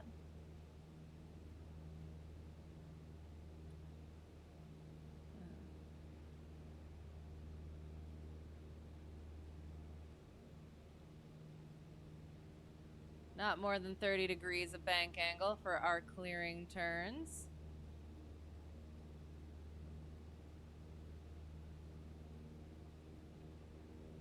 And at our heading. All right, so straight turns, straight climbs and climbing turns. I'm sorry, I already forgot what it was. Straight climbs and climbing turns. So for our climbs,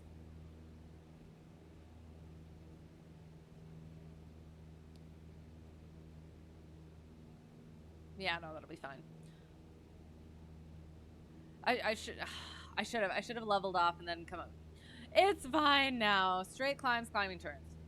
So, how we need to climb at some point in our flying. So how we're going to do that is we need excess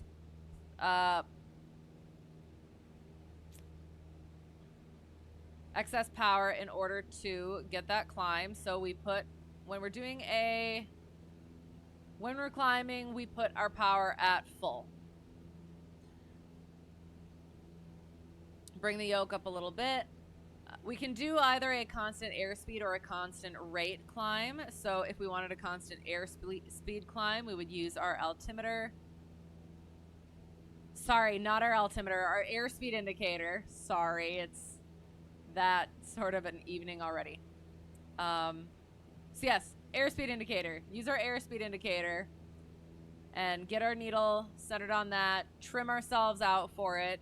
Constant rate, we'd use our VSI, say 500 plus 500 feet per minute. Trim ourselves out for that. And we're making sure we're maintaining our heading while we are climbing.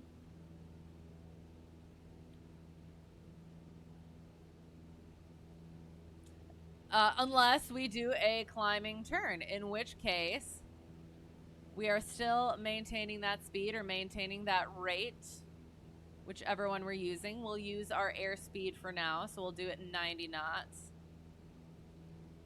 So we're maintaining that speed, lowering our nose if our speed is getting too low. Bringing our nose up if our speed is getting too high. And then once we hit our altitude, we again bring that nose down, hold that altitude as our speed comes up, and then bring the speed back once we are established in cruise.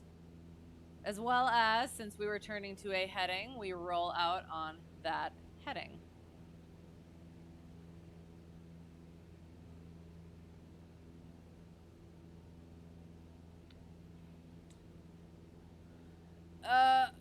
Assuming you already discussed instrument and window scan process. So this is for just the fundamentals of flight. So we haven't gotten quite to the instrument maneuver stuff yet. It was more of the... So as you bring that up, for these maneuvers, they are visual maneuvers. We are VFR pilots. We simply use the instruments to set what we want in terms of, again, whether it's a constant speed or a constant rate. And then we use our visuals to maintain that and then verify with the instruments periodically. Common errors: not recognizing whether you not maintaining that constant speed or rate, correcting incorrectly where you nose down when you should nose up, rolling out not on your proper heading, or busting your altitude, or losing altitude while you're in the cruise, for the love.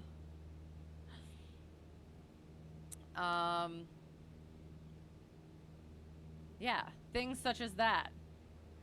Instruments! We'll go straight to our instruments. We'll get up to 4,500 first, I guess, though. So, we'll get into our instruments. I am here, so I am looking at it like this. Must get used to this. So, as VFR pilots, the reason that we learn instrument, some instrument flying is simply to get us out of inadvertent flight into IMC. So with that in mind, our attitude indicator is what we are going to be looking at the most, and then we are going to also be cross-checking with the other instruments. So airspeed indicator back to attitude indicator, heading indicator, attitude indicator, altimeter, attitude indicator, turn coordinator, attitude indicator, VSI, attitude indicator. So even though we don't have the actual horizon out of our window, we have our artificial horizon in the cockpit that we're going to keep coming back to. to keep us in control long enough to get out of the situation we have found ourselves in. So turns to headings. If we say we are getting help from ATC and they tell us they are vectoring us, they give us a vector to hopefully get out of our IMC. And if it's just, say, 10, 20 degrees in one direction, do very, very small adjustments. So do just a little bit of a turn and then bring yourself back to level. Little bit of a turn, bring yourself back to level. Just to make sure that you are maintaining that control, because larger movements in instrument conditions is going to be a lot more difficult to keep under control and can very easily get out of control, especially without enough practice with instrument flying. However, if we get into IMC, one of our solutions is to do a 180-degree turn, because we just came from visual conditions. So if we turn right back around, go back out the other way, we should find visual conditions, get ourselves out of that IMC. So when we do that, we want to do a... Oh my god, I forgot what it's called. It's the 2-minute turn.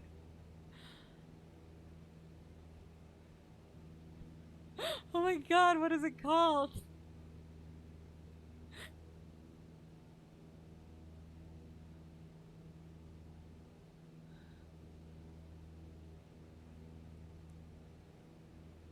Coordinated turn.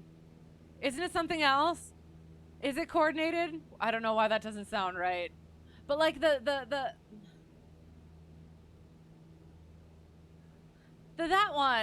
line. The 2-minute turn.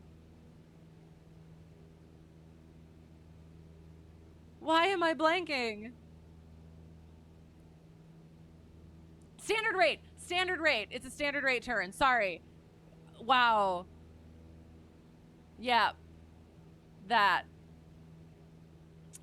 Interesting discussion point here. Even in VFR, flying to maintain pitch, roll, altitude, and heading. Yes, absolutely. So yes, so it's a lot easier to do that when you are visual, because you have those visual cues. But then and that is an excellent point. I shall expound upon it. Yes, those visual cues help you to maintain those aspects. But then when you are without those visual cues, your body can feel like you're doing different things than you're actually doing. So trusting your instruments is going to help keep you under control. And yes, doing as little movement as possible at a time is going to help you keep you under control as well. So, standard rate turn, you're going to actually use your turn coordinator 4, and you're going to put the wing of that little airplane onto that white line. And you're going to hold that there, and it should take you...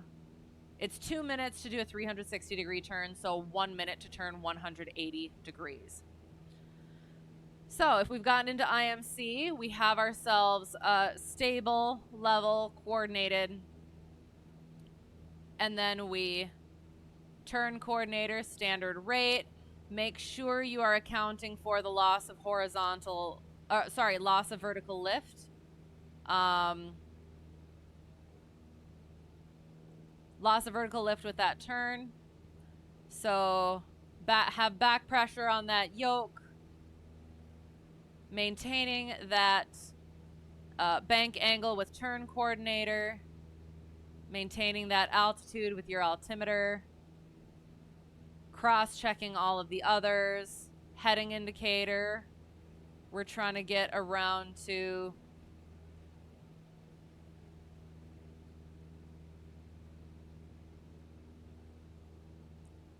I think we were trying to shoot.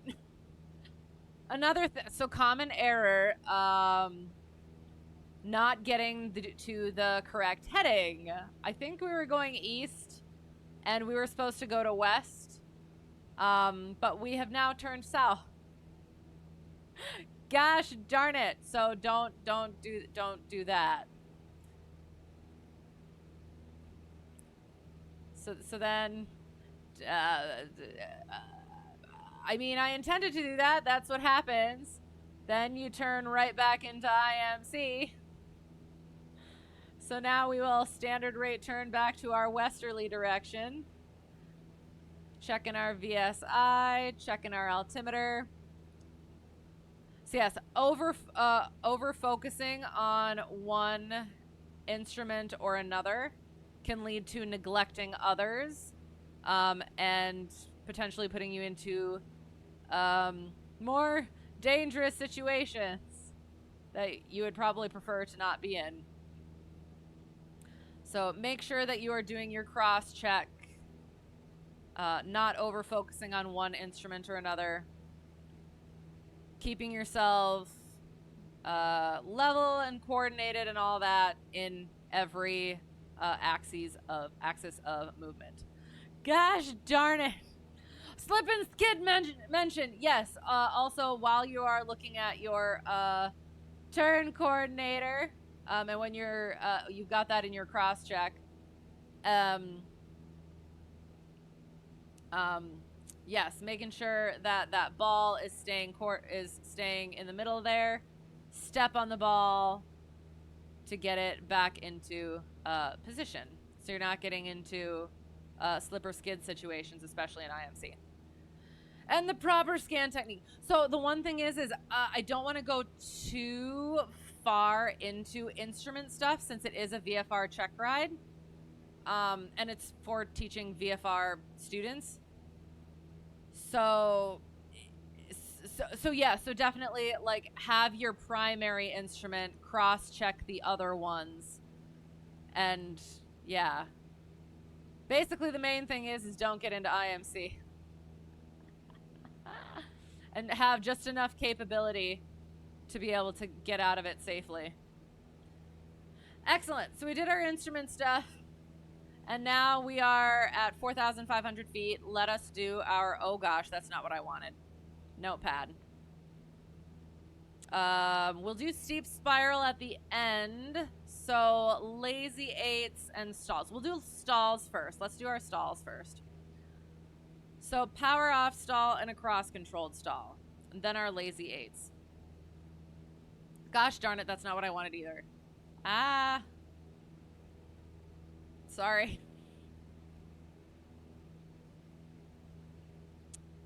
Just mentioned fixation, therefore it is fair game. Oh, okay. But...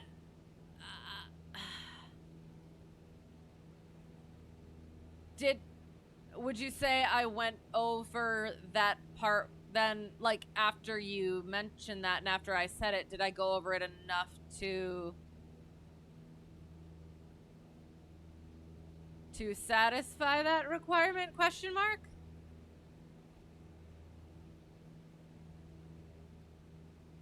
Because I did mention making sure that you're going from one to the other, having the primary, checking the others, coming back to the primary. Does that make sense? But again, I don't want to go into like the wheel and the spoke method, going into like specifically the primary and the supporting for each little thing. Just kind of having the overview. We'll chat later. Okay, sounds good. And that's my other thing too, is like saying things like that, like, oh, don't fixate on one or the other or whatever, and then having that go into a having to get into more of that stuff.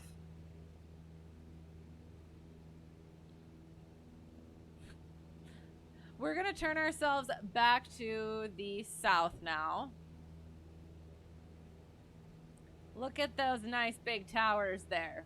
We are at a high enough altitude. I was aware of that earlier, and I did choose an altitude that would be above it.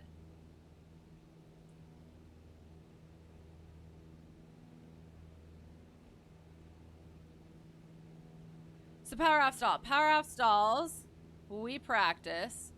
Let's say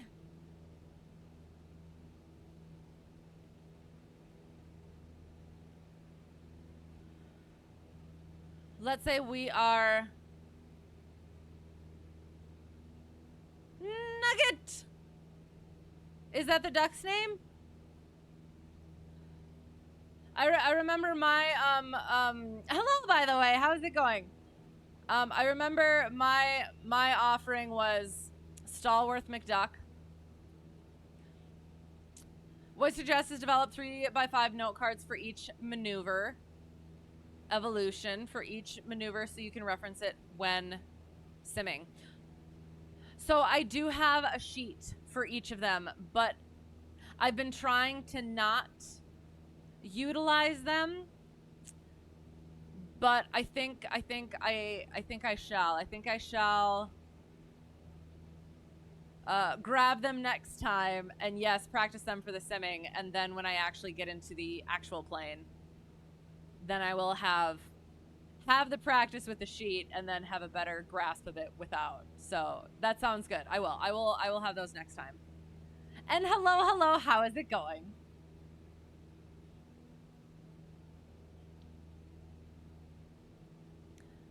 All right, so power off stall. Power off stall, we practice. Let us say you're coming in for a landing and you see yourself, you're coming in for a landing and you see yourself coming up short of the runway. Instead of putting power in, you decide to just try to stretch the glide by lifting your nose up, increasing angle of attack, but losing airspeed even more than you already are on that final. So you're already at a low airspeed. You're just increasing angle of attack, decreasing airspeed to a point where you stall the aircraft. And that close to the ground, that's not going to end well. So we set up, we get ourselves into, we set ourselves up like we are coming in for landing. So 1900 for our RPM. Maintain our altitude with our yoke, back pressure on that yoke. Carb heat goes out, that brings it down to 1700. Once we're below 100 miles per hour, 1 notch of flaps goes in. Below 90 miles an hour, another notch of flaps goes in. And then holding again that altitude until we get to 60 sounds about right. So then we power off, bring our nose up to that horizon. Nice, smooth, gradual back pressure, not lifting the nose any more than just above the horizon. And then there it goes. Release that back pressure, increase that power. Climb out at VY.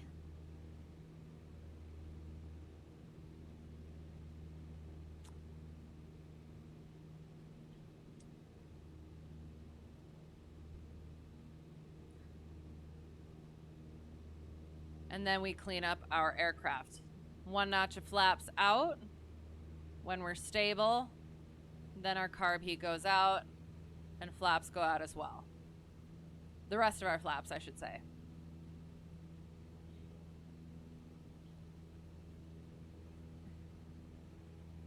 Aha.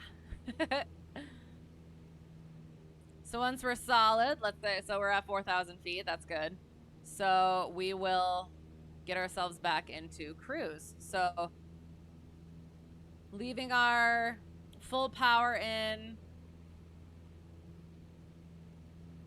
maintaining our altitude with our yoke until our speed gets up to around cruise, bringing that power out just a little bit. Okay. Is the ducky just for funsies, or am I using it as a visual cue for landing? So ducky is the stall horn. I don't know if you could see him singing. He is also he also wiggles, so he's also good for that. But yes, he's the He's the stall horn. We'll do our cross-controlled stall next, and then you will be able to see it again. I do have the, yes, I do have the things on. Good, excellent.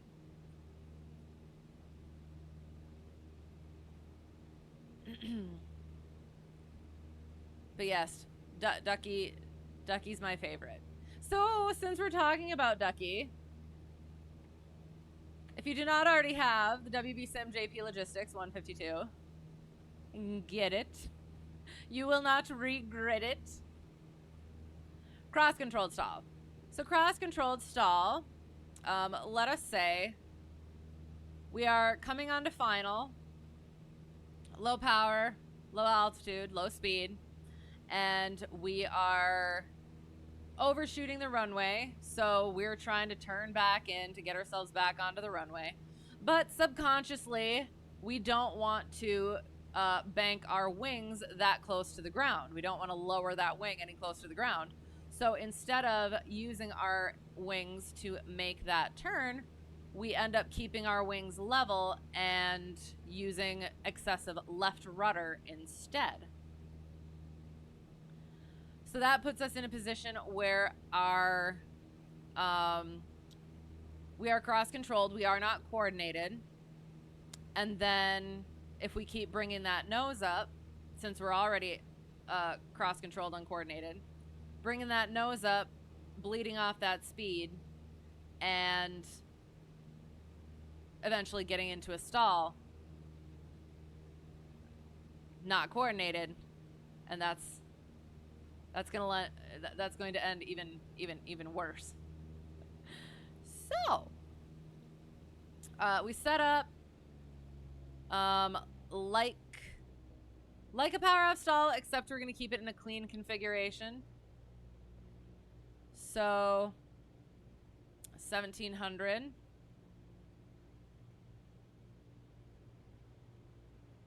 1900.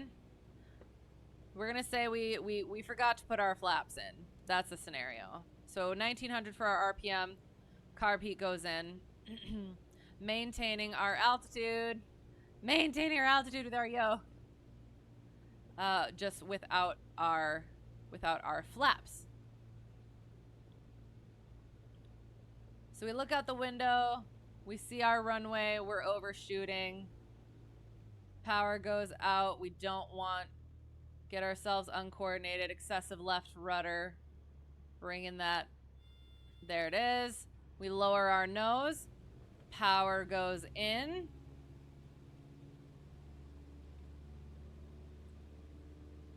Climb out at VY. Clean up our aircraft. Oh, so did you see Ducky? Got it, but how do you get Ducky? So you have the 152. He disappears. So you just have to click right here. So once you have the 152, then you just boop click right there. And he appears. Would I consider ever doing P3D? Which one is that again?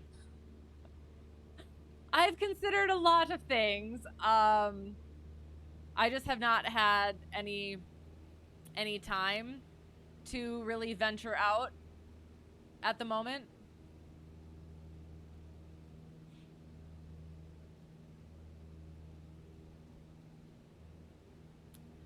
So yes, we're gonna get back onto our heading. Oh, and as you can see, we're still a little bit uncoordinated. So we gotta make sure that we maintain getting back into that coordination throughout the entire recovery.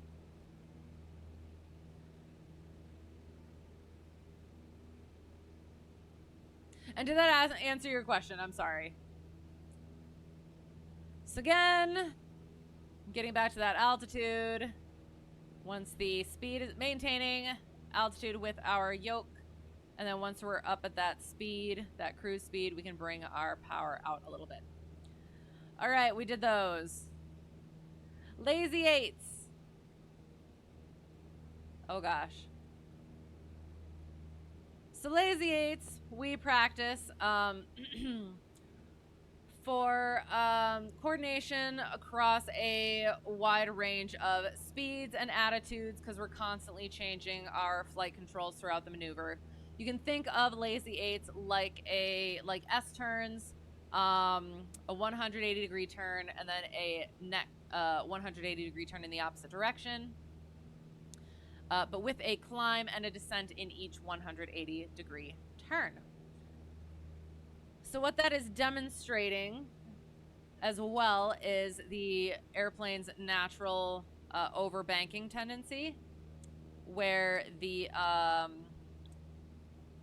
climb actually causes our bank angle to increase. We have very little initial bank input, and then adding in that climb, that pitch, increases our bank angle throughout the turn, or throughout the first half of the turn.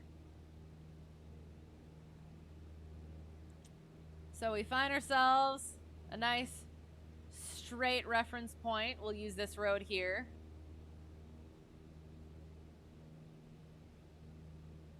Once we come abeam, we'll put in about 5 degrees of bank. There we are abeam. 5 degrees of bank, and then just very gently maintaining our coordination. Through that 45 degree, at that 45 degree point, our pitch starts to come down through the horizon at the 90-degree point. Bank angle is decreasing to about 15 degrees at our 135-degree point. Nose is low. And it comes back up to the horizon at our 180-degree point. Crossing abeam our point, our reference line, and then we have our right one to the right, so add in a bit more rudder. Not getting over 30 degrees of bank. A little bit too much right rudder. So nose is coming down at our 90-degree point. Getting to its lowest point at our 135-degree point. Bank angle is decreasing.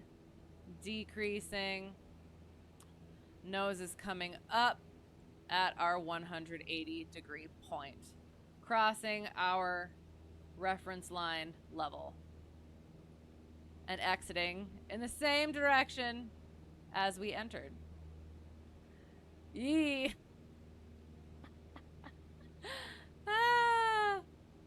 I said some of the things.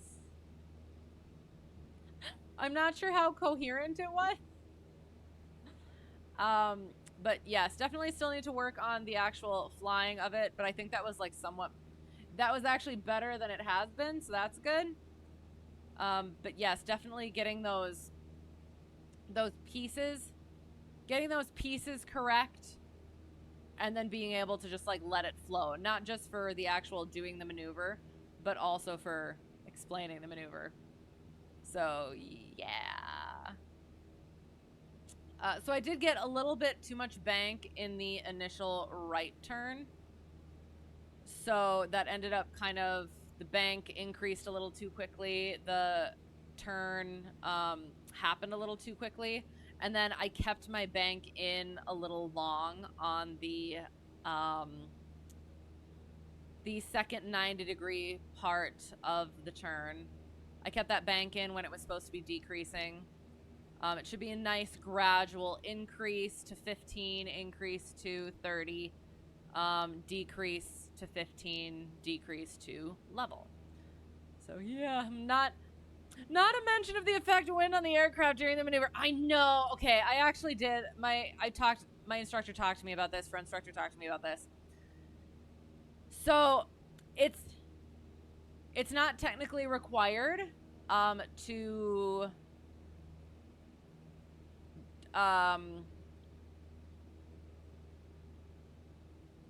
account for wind. However, it's recommended or best practice to do crosswind so that your turns are the same. I'll have to check that. Hang on.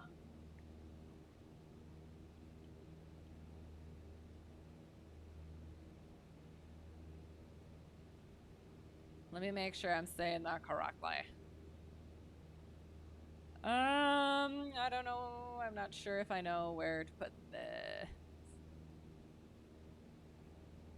Yes, crosswind if possible. So that way the turns are equal. Because like with the S turn, you do it parallel, or hang on. You enter the maneuver downwind, and then you have the risk of having one of the turns be smaller than the other part of the turn because of if you don't account properly for wind correction. So if you have a crosswind, then it's not having that issue for that turn. If that makes sense, and if that's what you were working to get at. But yes, this maneuver is not about accounting for wind. Okay, so we did Lazy 8's steep spiral is next. I think we did everything else up here. So yes.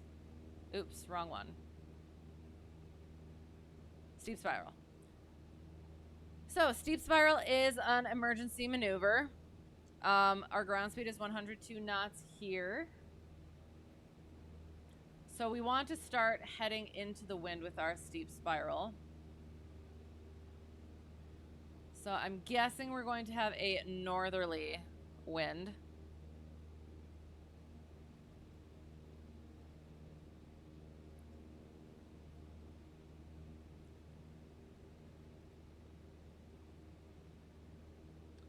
$259 degrees. All right, so we'll see about that.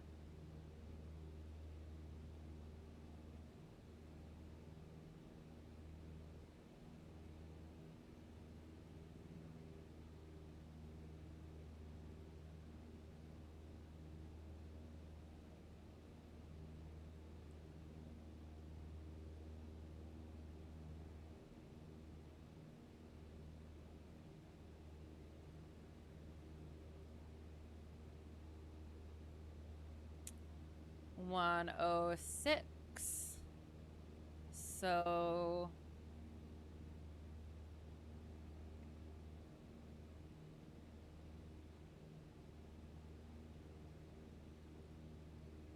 yes, we may be heading westerly, so that we are headed into the wind. However, to be wings level at the cross, we'll need to be aware of it. Right. So so if we do have a crosswind, are you meaning because crabbing into the wind to cross the reference line like so, and then it's not entirely a 180 degree point?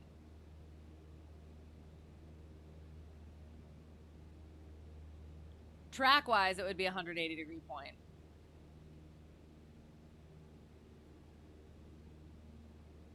Unless I'm misunderstanding, which is entirely possible.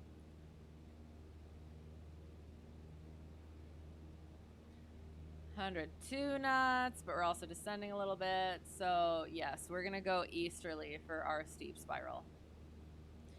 Let us make sure. So yes, for the steep spiral, we practice this. If we have some sort of an emergency, if we have to lose altitude quickly, as well as stay over a particular spot, that is what we do. That is why we do the steep spiral. So it is 360 degree descending turns.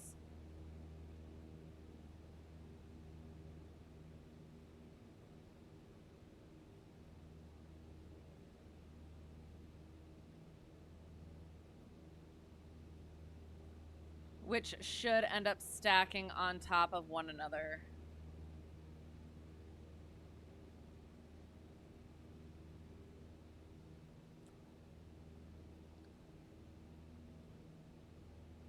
So what happens is we are flying along, minding our own business at cruise. Do the spiral, we'll talk later. Okay, sounds good.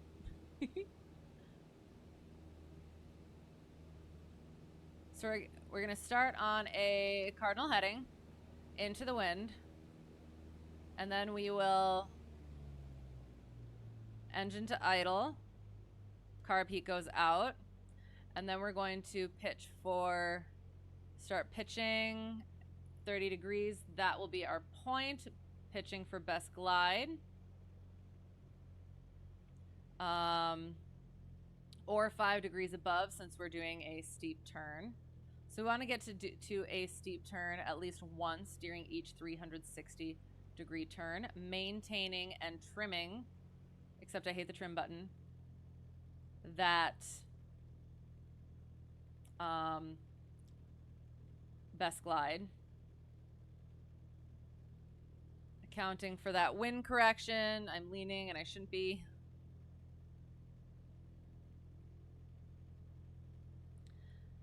As we come into that wind, our bank will be the shallowest, and we do want to bring about 1 to 200 RPM in during each turn to clear the engine. We're back into the wind, coming out of that headwind, so we come into our 45 degree point. 45 degree bank, steepest bank. As we come around, coming back into that headwind, shallowing out that bank, maintaining that best glide.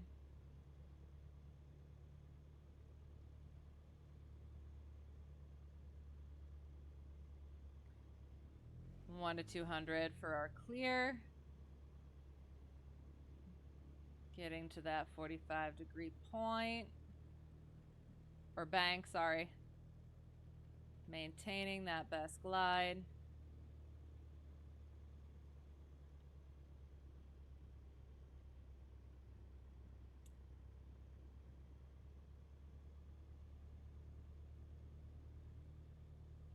And coming around to our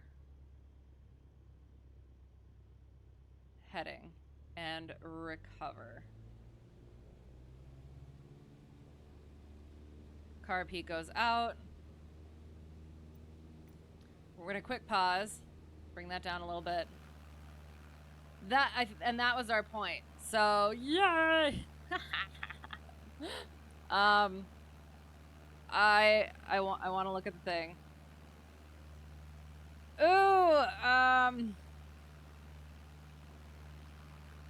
we'll talk about that.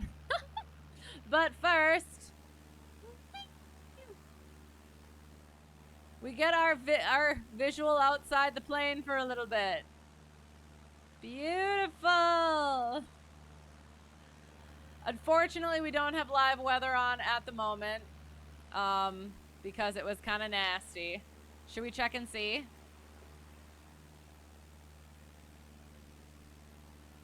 Oh, well. Okay, I see that stuff, though, and I don't want to deal with it, so. Standard weather it is. All right. Back in the cockpit. So it wasn't... The second two were better than the first one. But we'll go over that. Today's lesson, holes of cheese, aka death spiral, yes. Please allow me to demonstrate. Quite. So I guess I could have talked, although it's somewhat different. We're down at 2,000 feet, so I'll just kind of go over the the engine fire stuff. So engine fire, oh no. So we cut our mixture, our throttle, fuel, all of that. And we immediately bank between 30 to 45 degrees and pitch for 110. So that gives us a bit of a buffer above, or a buffer above the yellow arc, or below the yellow arc, sorry. Having a speed below the yellow arc. But also so that that air is working on getting out that fire. So then, if that does not work, or if that works, yay, excellent, we get the fire out. But then, dun dun dun, engine out, carb heat. And now we're going to go out of that. We're going to turn towards an airport immediately. However, we're probably not going to make it. So we're going to look for our other options. So I'm actually going to, pitch for best glide first off. If you have time.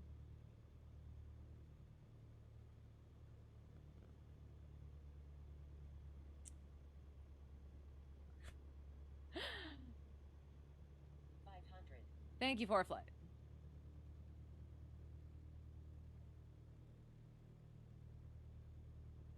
We're going to go land on this street over here. I did not have enough time to go over that entire checklist, unfortunately.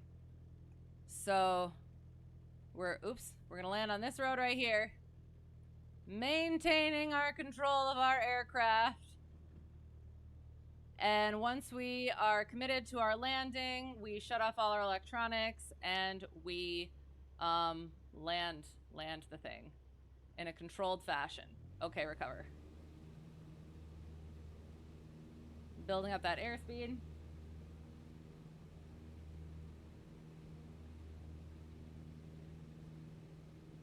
Pitch for VX to get over those trees. All right, so loss of our engine. We're gonna stay at about 1,000 feet AGL so that we can do our ground reference maneuvers. So cleaning up the aircraft as well. Boom. We'll get up to about 1441, so 21. Hang on. 2100.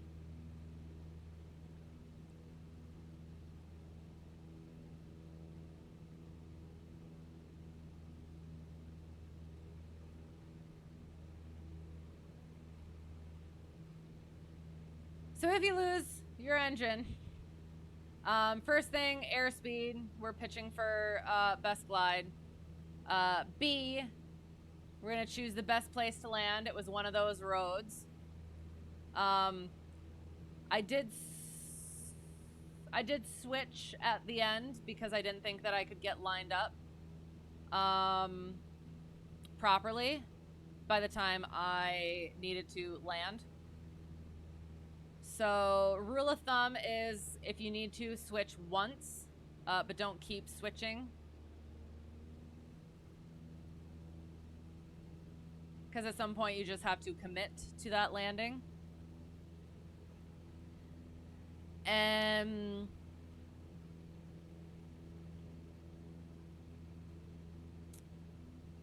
then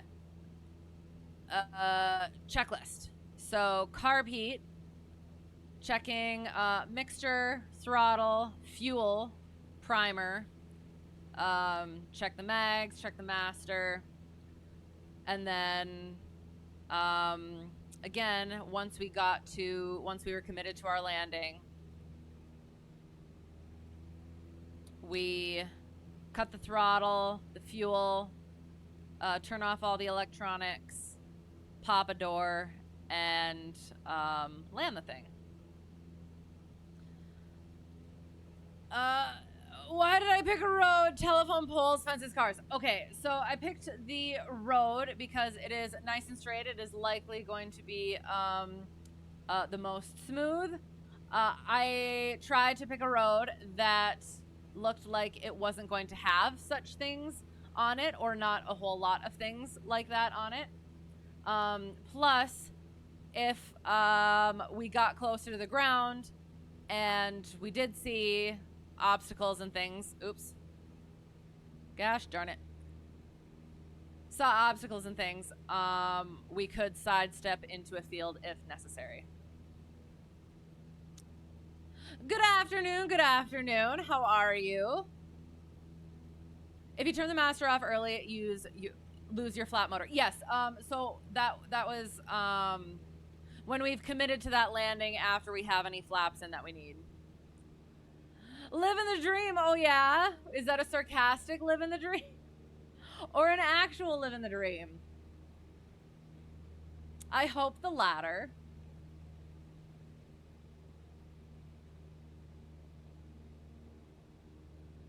All right, so we will do our rectangular course. Our rectangular course, we want to be at 2,100 feet. I have, I thought picked out my thing, but I don't think, okay, I have picked out my thing.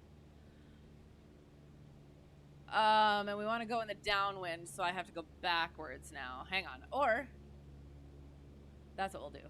So rectangular course is going to help us with our pattern.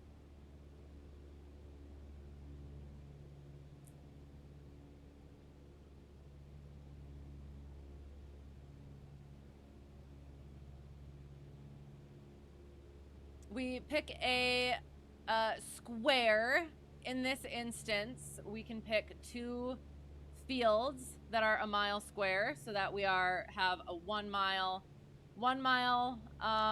crosswind and base leg, and 2 mile downwind and upwind legs.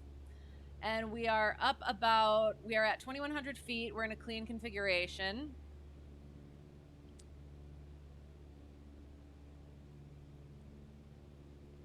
And we are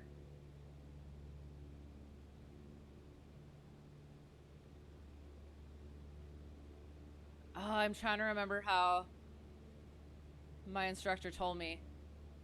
But it's like at the halfway point here, turn 45 degrees towards the midpoint of the downwind. Scoping, watching for traffic.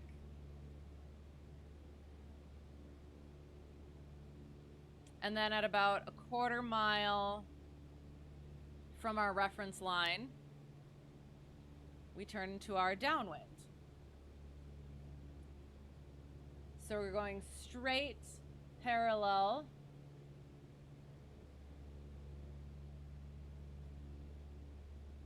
to our rectangle.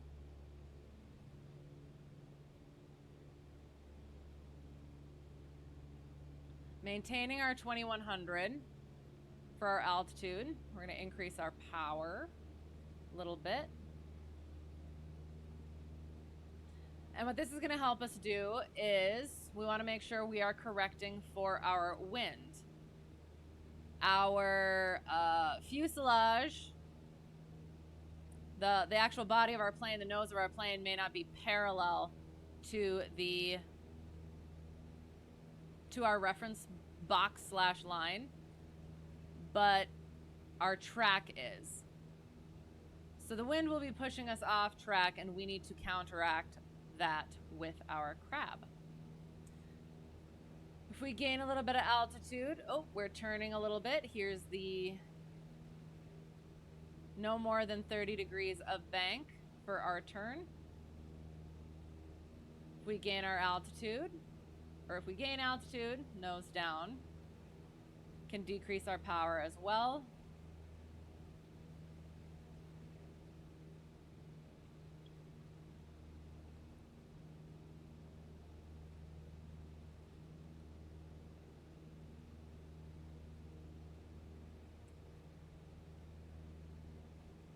And again, we are able here to practice our pattern without having to deal with configuring the aircraft and things like that. We're just focused, and like our descents. So we're just focusing on making sure our track is nice and square. Coming abeam our corner, so we turn again into our upwind.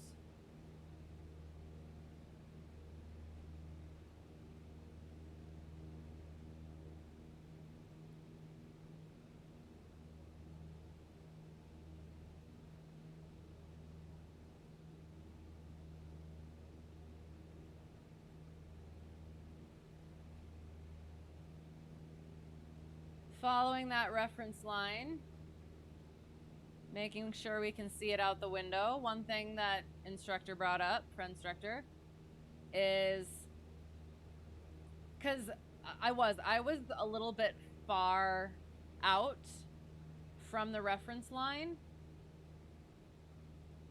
because I wanted to be able to see the reference line, but being able to see the reference line is not for us as instructors.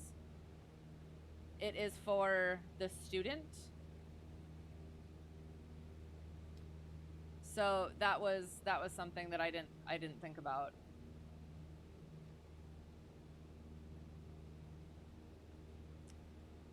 Coming up on our midpoint. I'll be honest here, I think. We'll see what happens. And we're getting pushed a little bit this way, so we want to make sure we crab in a little bit, not too much. We are, at this point, we're correcting for our wind, but also correcting a little bit more to get us back onto our straight track. And then we'll have to turn our nose back the other way just a little bit, maintaining a little bit of that crab.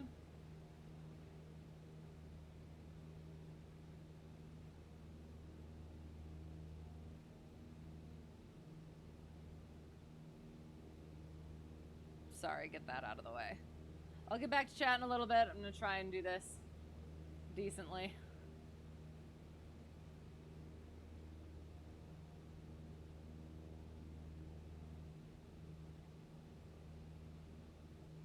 Coming up, abeam our just before our corner, so we can start our turn. No more than 30 degrees of bank. Maintaining our altitude. Sorry, my hand is in the way.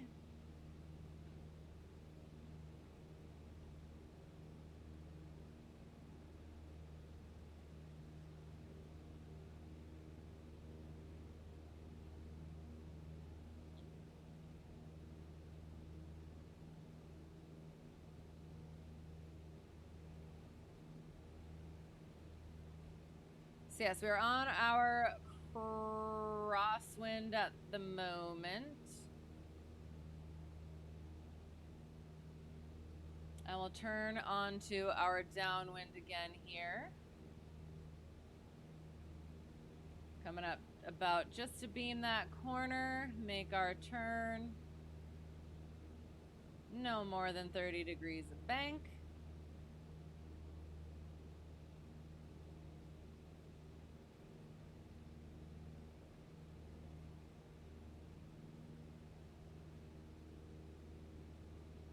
We notice that obstacle, it is below us.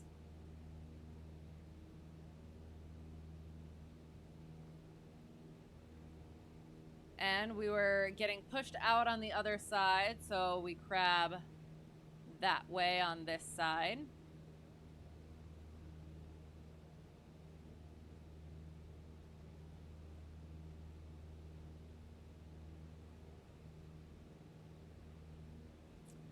And once we hit the midpoint of our rectangle, we exit 45 degrees in the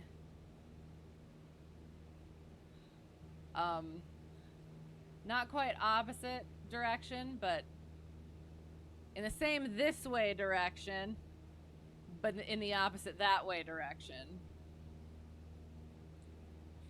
So we opposite. Sorry, we exit 45 degrees out of the downwind. Maintaining that altitude. Yeah. Okay.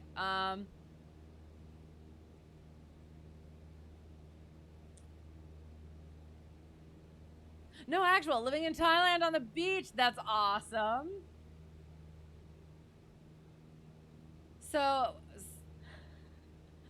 what sorts of things do you do on the beach? Do you do surfing? Do you do seashell collecting? Metal detectory things? That sounds awesome. No, I did not once look out the right side of the aircraft while picking your suitable field. I do. I have that issue because I'm so used to, like, I want it to be out the left side because I'm used to flying left-hand patterns. But yes, that is something that I have to work on. You had to make an emergency landing in Alaska in 96, but you were in a PA-12 with a landing speed of about 20 knots. No worse than falling out of bed. Well, that's good. I'm glad it went well. What was it for, can I ask? What was wrong? And the object of the pattern, in theory, is correcting for wind. Is that your question, or can you elaborate a bit more? Kite surfing jet ski. That's freaking awesome.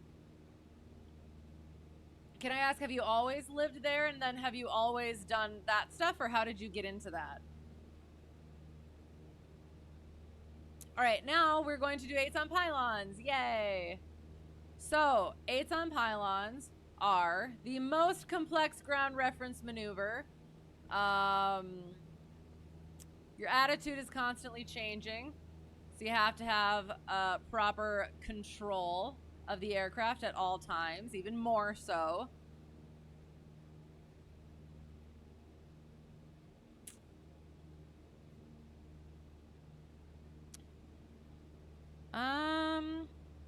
Let me figure out where we're going. Yeah, we're gonna go straight this way just a little bit,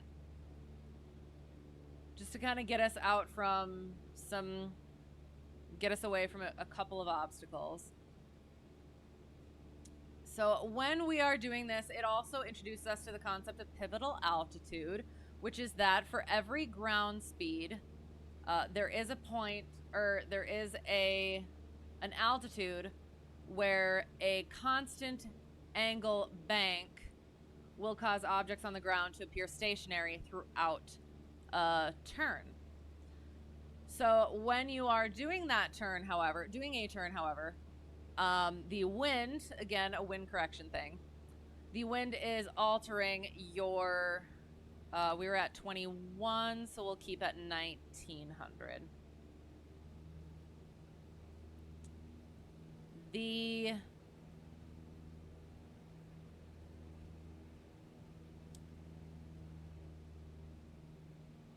Sorry, what was I saying? Okay, so during that turn, the wind is adjusting your ground speed. So the altitude, that pivotal altitude, is changing. So as we are, for this maneuver, the 8s on pylons, where you're making it 8 around 2 points, you're adjusting your altitude in order to keep those points stationary. Whereas turns around a point, you're adjusting your bank angle. For this one, you're adjusting your altitude. And tends to be very low to the ground. It can be 600 to 1,000 feet AGL, aroundish in there. So we want to make sure when we are picking spots that we are not near obstacles, that we have a suitable landing spot nearby, so that we don't have a great glide option or a lot of glide distance at that point. So if we lose our engine during that maneuver, we need to have somewhere where we can land easily. Noise abatement things, making sure we're not bugging anybody that close to the ground especially. And then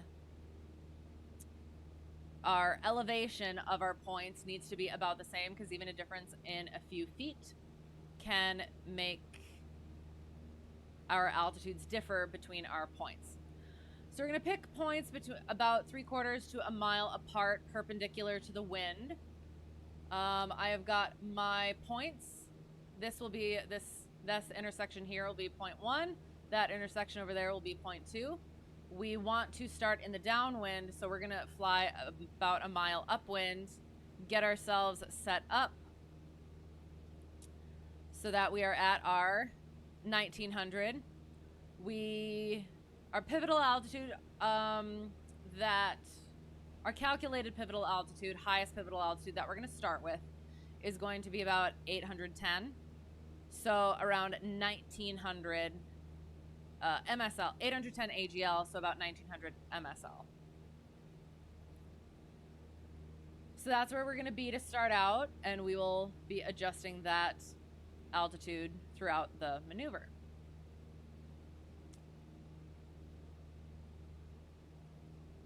We're going to be below maneuvering speed, which is 109 miles per hour.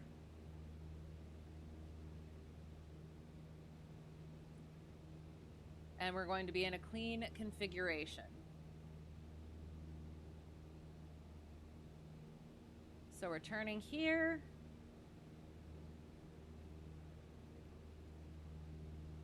Maintaining that altitude.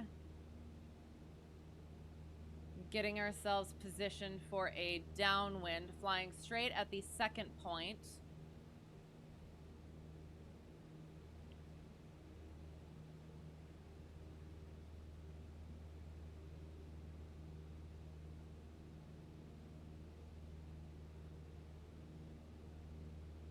To get ourselves set up for that maneuver. Constantly maintaining our scan for traffic. Sorry, I'll get back to chat. I just want to make sure I do this properly. So we're pointed at our second point. And once we are at an angle of 30 degrees between the line between the 2 points, we will turn towards our midpoint. So what's nice is this has a nice intersection right in the middle between these two points. They're a mile apart. So crossing over our midpoint should put us about a 1/4 mile downwind of point A.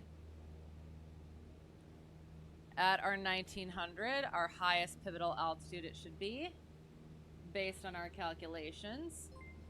Hello, I will check that in a second. Gonna try and actually be competent for a second. We're abeam the point, so boom, about 30 degrees. And then, so our reference line is a little ahead of our point. So we increase our altitude by nosing up. And then if the point starts moving forward of our reference line, we nose down. Constantly adjusting that pivotal altitude gently and gradually throughout the turn as our ground speed changes.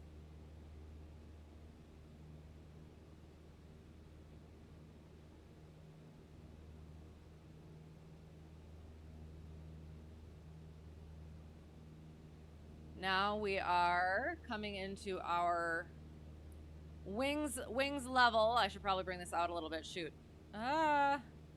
Wings level. Crossing our line at the midpoint. Again, correcting for wind so that we end up again about a 1/4 mile downwind of our second point. Abeam the point. Bank goes in. Point is behind the reference line, so we nose up.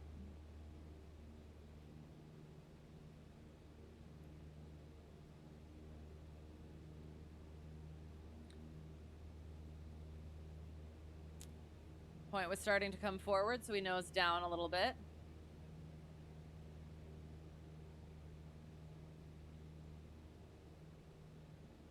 Point is a little behind, so we nose up because that means that we are below our pivotal altitude. Maintaining that bank.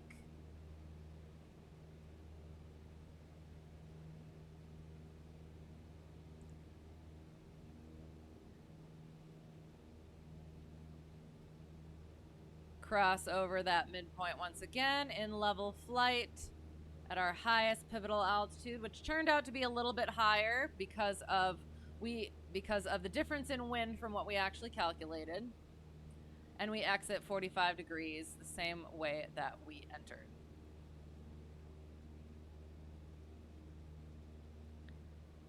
Not bad. Yay. Okay, sorry.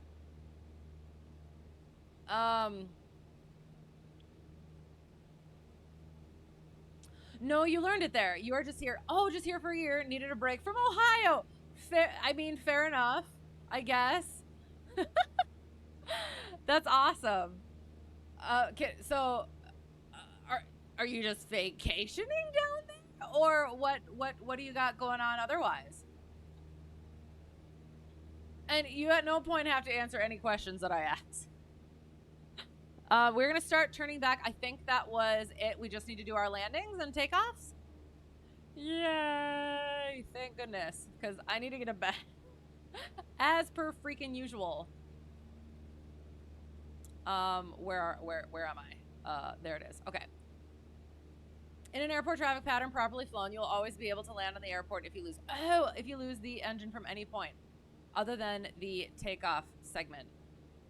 I'm going to write that down. Because it's little bits like that like I know and I've heard, and then I don't remember it in the moment. Oops. So thank you for that. Notes.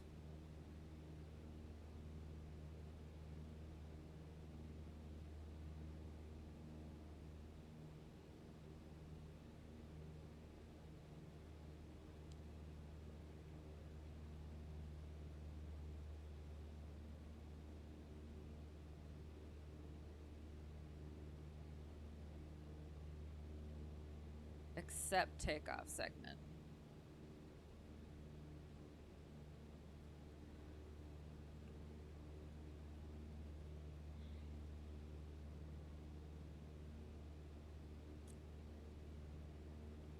Good luck on the upwind, thank you, thank you.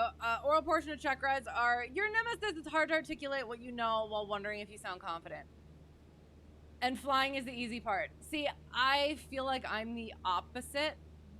I'm definitely more of the book stuff rather than the practical stuff. But especially for this one, I've heard that a lot. That it's like if you pass the oral part of it, you're good. You're good to go. But I'm sure I will. I could find a way. So yeah, I don't know. Thank you for the follow, PC Aviator. Appreciate having you here. I apologize for myself. I haven't been too terrible. And shenaniganing. I wasn't sure if I wanted to say shenanigany or shenaniganing, but it's both now, I guess. But yes, I appreciate it. So if you fly a wide pattern, you're setting yourself up for a problem. Right. I will add that in as well. Cause yes, that was part of the thing was, yeah, me being too wide in the pattern.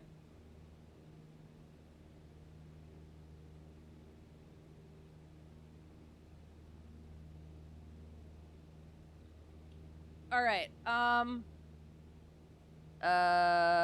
Sioux City, we are going.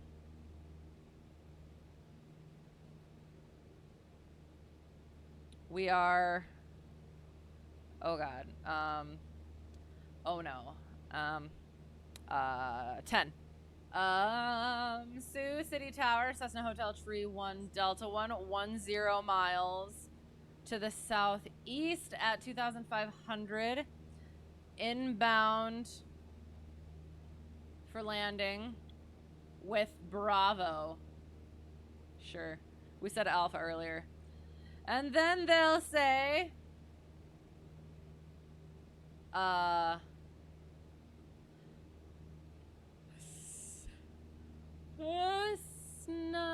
Hotel Tree 1 Delta 1, set up for right pattern 1-3.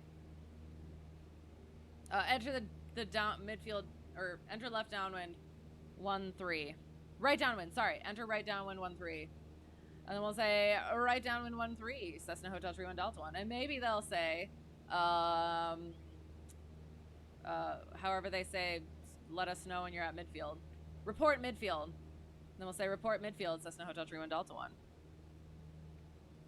All right, so we're maintaining our 2,500. We got some obstacles in our way.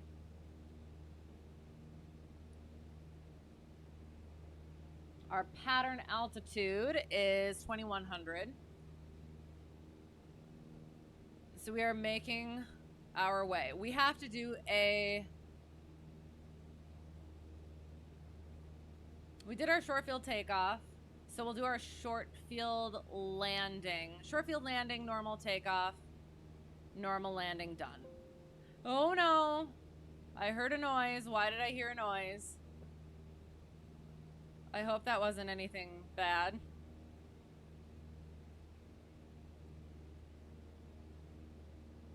We'll tell that to the controller next time they extend your downwind. Oh, yes, exactly. What if I lost an engine? It would be all your fault that I couldn't make it back to the runway. You maintain the altitude on an extended downwind, no problem. Fair. Unless they forget about us. Should probably get on pilot edge if I really want to practice comms. I have done VATSIM. I love doing VATSIM. Just not doing it right now because we're just practicing for CFI Checkride at the moment, and since we do just sort of shenanigany things, I don't want to bother them. So, yes, I do. I'm a non-towered pilot a lot, so I always worry about messing up with ATC. But getting the practice in real life as well as in VATSIM has been incredibly helpful with that. But yeah, still working on it. Cessna, full stop, or do you want the option? Requesting the option, Cessna Hotel Tree 1 Delta 1. Is my head being tracked? Oh yes. We have ourselves Track IR. It is the Track IR Pro with this little thing here versus the little thingy here. And it is awesome and excellent because then I don't have to use the mouse to move things. But hello, how is it going? And hello again, how are you? Happy to have you here. Oh, I need to, I gotta sit up straight. Gosh darn it.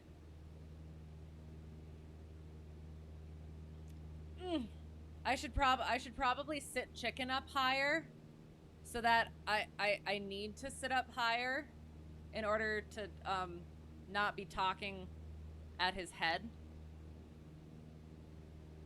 All right, so we are past our obstacles. We're gonna descend down to our altitude, 2,100. Again, doing a short field landing, just like our short field takeoff. It was something. What was it? We practice these for short or confined. So for shorter runways and or with obstacles in our landing.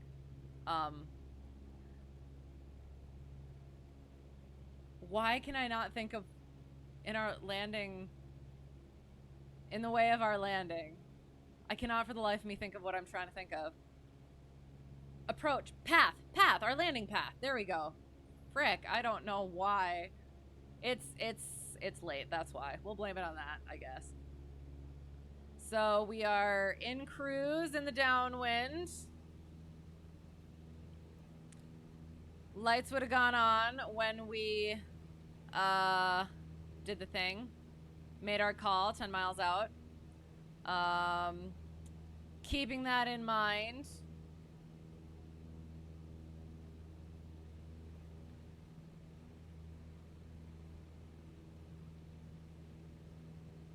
Sioux City Tower, Cessna Hotel Tree 1, Delta 1. Right midfield 1-3. I would say clear to land 1-3. And then I'd say clear to land 1-3, Cessna Hotel Tree 1, Delta 1.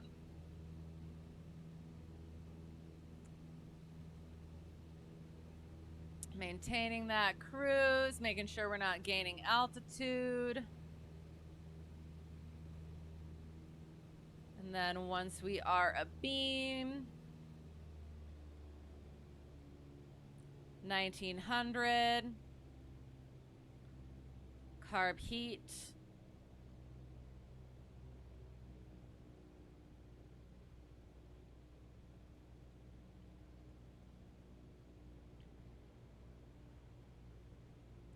I keep crabbing like in the way that I'm looking. So 1 notch of flaps. I think I put in the right, yes.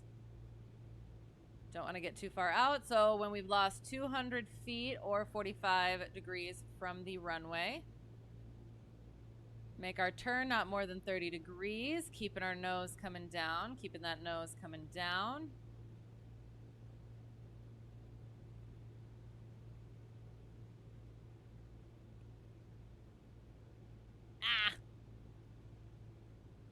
Keeping that turn coming in, keeping that turn coming in. Hello, hello. Check that in a second. Trying to be competent for a moment. We have overshot a little bit.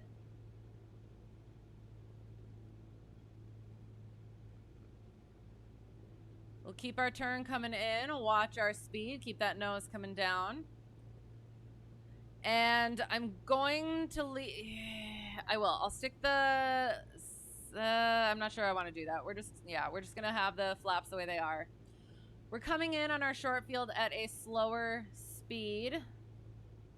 Short final runway 13. Thank you, Foreflight. We're aiming our thing. What is it? Our aiming point. Sorry, our landing point is going to be the numbers. Our aiming point is a little before the numbers to give us that room. We're not going to have a whole lot of float, and we want to make sure pulling it.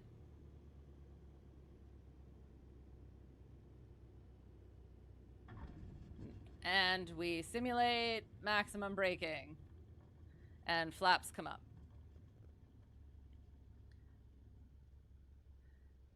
So, couple things.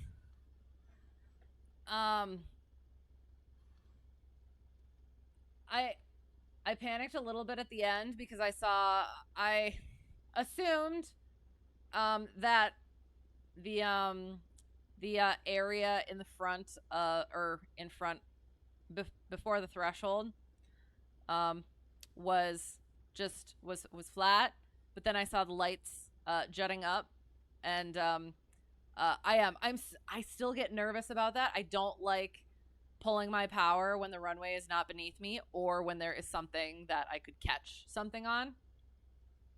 So I do got to get over that. I think we landed within the 100 feet. But we could have done better.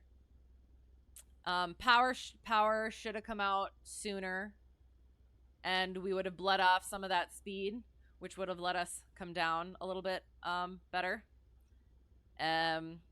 I remember to do the braking for once, so that's good. We'll bring our power back up. I'll quick go to chat, then we'll do the takeoff and the landing. Good, you were the CFI that stopped in some point last week. Yes, hello. How are things? Good to see you again. Happy to have you. You were a non-tower pilot in Alaska when you were learning to fly. Then you moved to Southern California and had to fly around LA a lot. Really forced you to get comfy on the radio. I can only imagine. Well, that's good though. I would like to be a lot better about it. So that would definitely just throw you in the deep end. So that's definitely a good experience. Was up to like 3 a.m. or something crazy. We're getting there. I know. Yes, last week was pretty late. This week also a little late at the moment, but we're almost done. We got one takeoff, one landing to go, and then we'll be debriefing and heading out. So yes, trying to do better about sleep schedule, but you know. Thank you for the follow. I'll make sure I Priamac TTV. I appreciate it. Thank you for being here. And Supers3, thank you also for the follow. I do. I appreciate you guys. Appreciate you putting up with me, and letting me do my my things and letting me get back to chat when I can. I love talking to you guys, but I also try to be competent once in a while. Hello from Italy. Hello. Wonderful to have you. I just have to say I'm a huge spaghetti fan. So yes. I'm sure you probably make it better. And you have places that make it better, but it's my favorite thing. So yes, I hope things are well. Happy to have you. And then paramotor, thinking about getting one when you get back to the States. I have not. I would be curious though. Hello from California. Happy to have you as well. Hello. Okay, so did those things. Normal takeoff, normal landing, and we'll be done. So normal takeoff, we are here. All we do is we're set up, making sure we're good. Flaps, mixture, throttle, carb heat, green, fuel, trim, good. So feet are off the brakes. We increase our throttle about 1 to 2 seconds to full, maintaining that center line with our rudder, watching for our airspeed. Our airspeed is alive. Our rotate is 65 miles per hour in the plane that I fly. So nice and gentle, maintain that heading. Let ourselves climb, keep our nose just a little below the horizon so we can maintain our scan for traffic. Once we get to our 500 feet, so we're maintaining that runway heading, looking out in front of us, finding a spot on the horizon to aim for. Make sure we're keeping that track straight. Kind of don't want to say that with a DPE because I'm a little bit notorious for getting off of runway heading. I know. I'm sorry. It's one of those things I'm working on.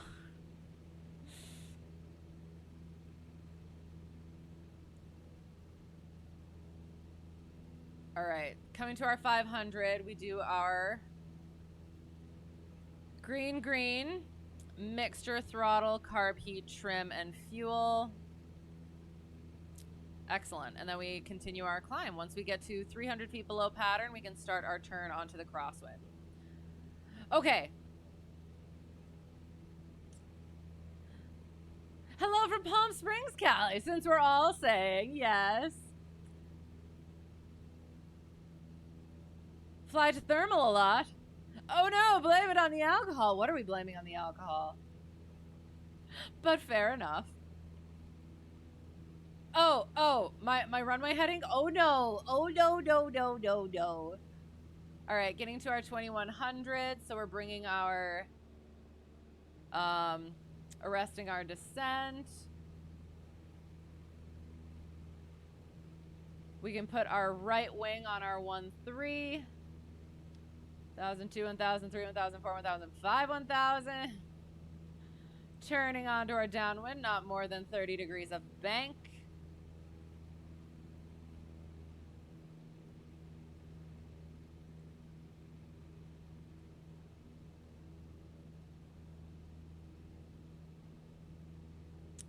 And we are in our downwind. Maintaining that cruise, maintaining that pattern altitude.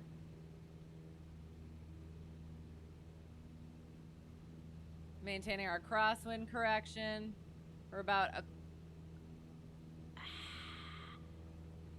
half to 1 mile from our runway. It should be about halfway up the strut from that seat. Oh, we're gonna pretend that they gave us left traffic for this one.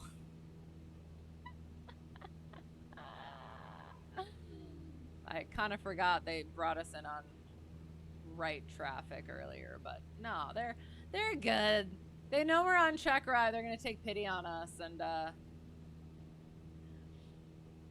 give us left traffic.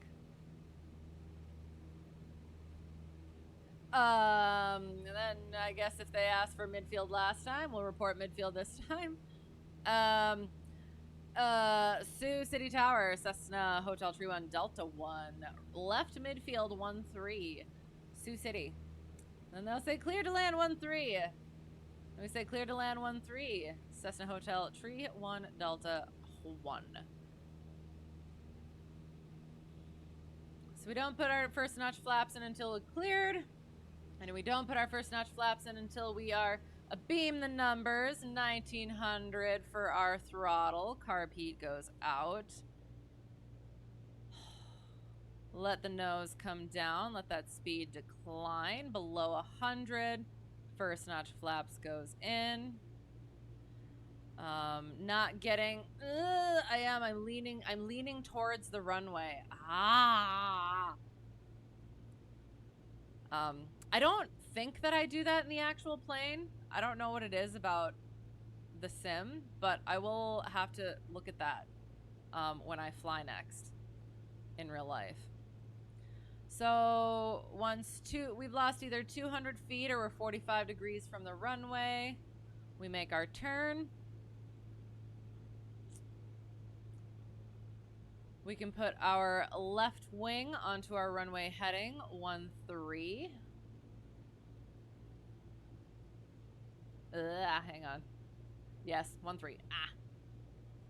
Second notch of flaps. Scan final. Make sure we're good there.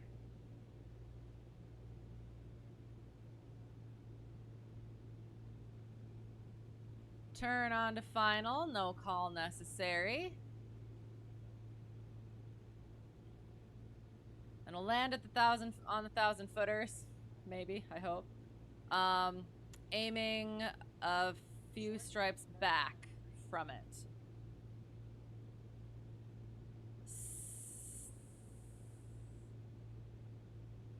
75 on short final. We're a little bit high, so we bring our power out a little bit more. Maintaining our friggin' visual. Center line as well.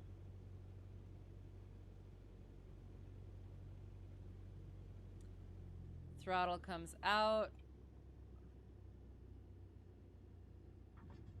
Ooh, and then we get back on center line. And then we exit at the next available taxiway, which is going to be Foxtrot here. Sorry, that was unnecessary. And then they will let us know. Well, first we're going to get across this line, this here line. Oh gosh. We are across the line. We clean up our aircraft. They come back and they let us know. Switch to ground and or FBO via on Foxtrot, then Alpha, Delta, cross runway 18, Charlie to the ramp. Or just cross Charlie into the ramp and such, or Charlie to the ramp. Yeah. And then we read that back. Foxtrot, Alpha, Delta, Charlie, cross runway 18 at Delta. Cessna Hotel Tree 1, Delta 1. Okay.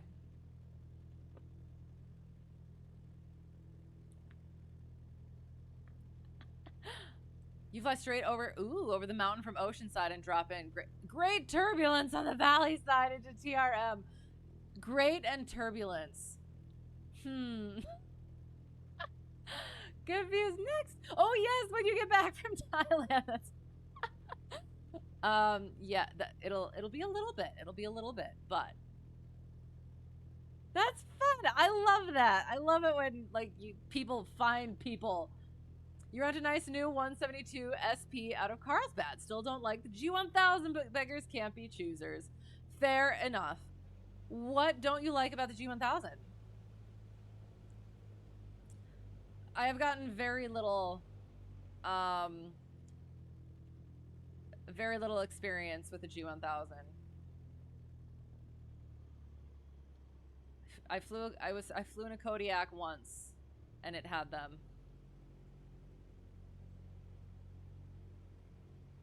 And I think that's it. I can't quite remember if the Baron that I've flown in has G1000s or not, or has a G1000.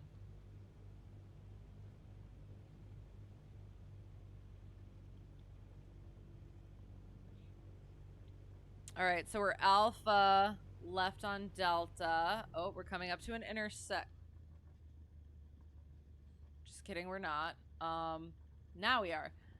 Coming up on an intersection, so we have to take the first left. Watching. Oh. Get the stinking landing light.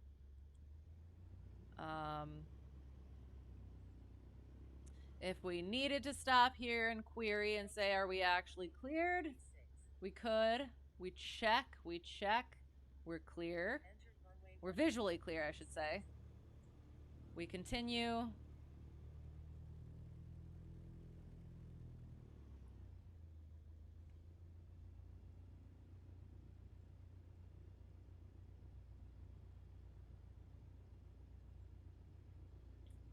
Oops. Centerline. And then we get onto the movement area and yes. Take our own clear, safe route to where we wish to go. And then we whip a cookie.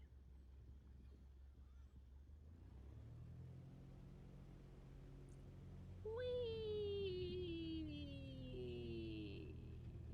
There. Excellent. And then turn our electronicals off.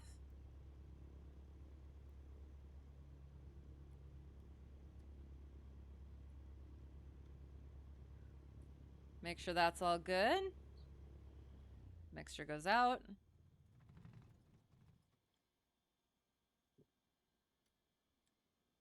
Mags. Master.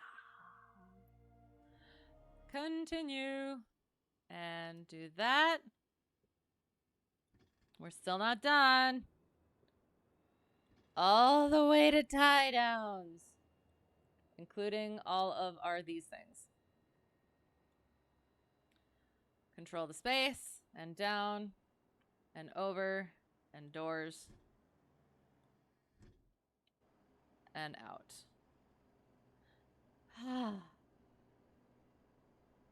Then we can do a final walk around or something. I don't know. And then hopefully DP is like, all right, sweet. Here's your stuff. Let's go do paperwork. Yeah. I'll get out to the thing. I'll get back to chat. We'll go over LittleNavMap for our debrief.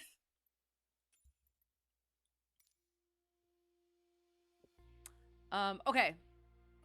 Too much information overload. Just give me the 6-pack and a 450 and send me off. I feel that.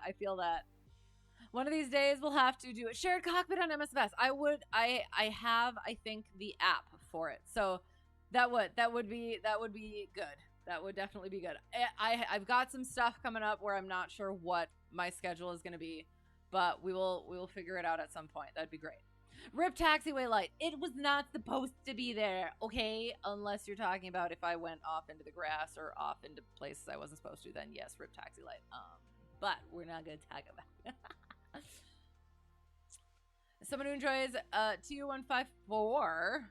You would agree. Sometimes less is better. Yes, absolutely. In sim, of course. Not in real life. Fair enough.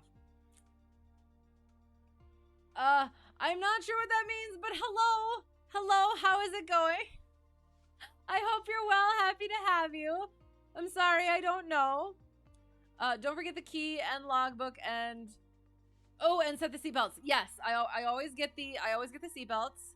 And yes, the key. So it's funny. Sorry, I will take this off so I can think a little bit better. My home airport, we always took out the keys and hung them on the,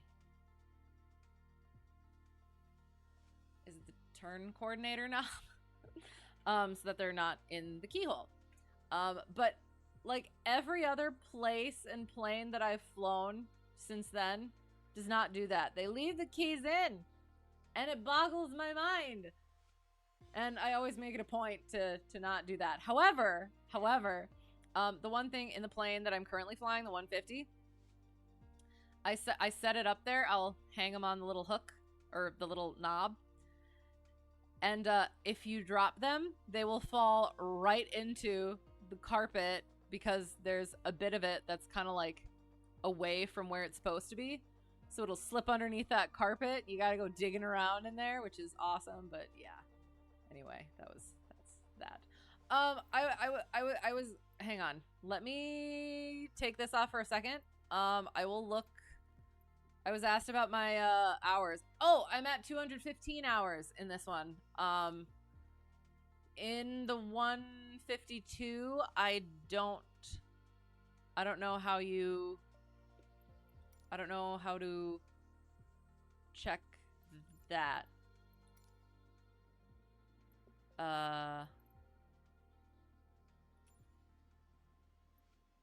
I don't know if I can see in this specific aircraft, but 215 hours in the sim in general, overall. We'll get LittleNavMap up. Let me know if I forget anything. I'm sorry. It's that time of the evening.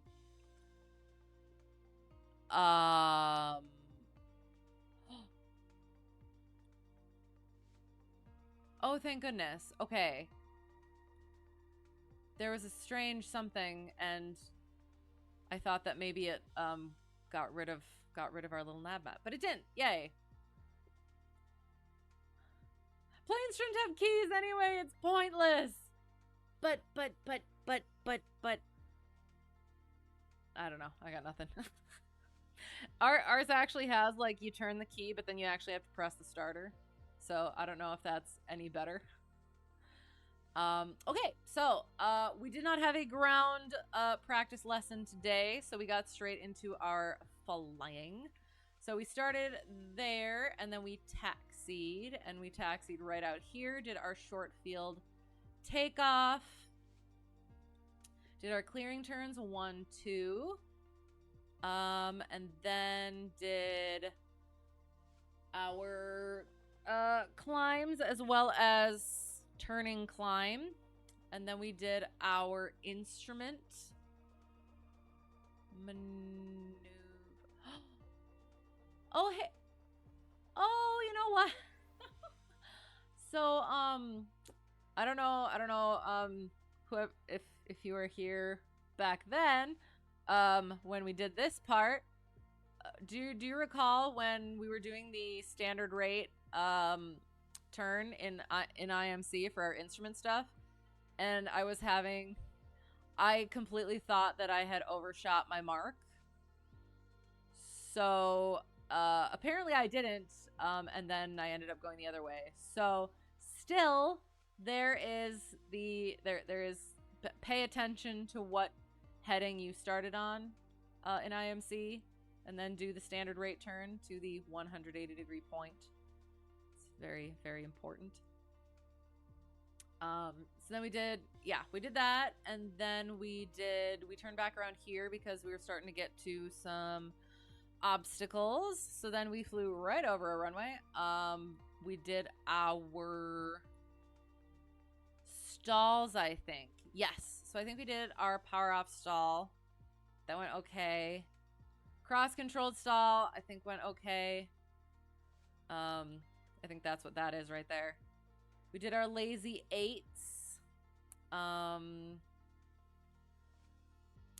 And I think we just, what's the word? Kismetically? No, that's not the correct word. We had a crosswind for our lazy 8, so yay.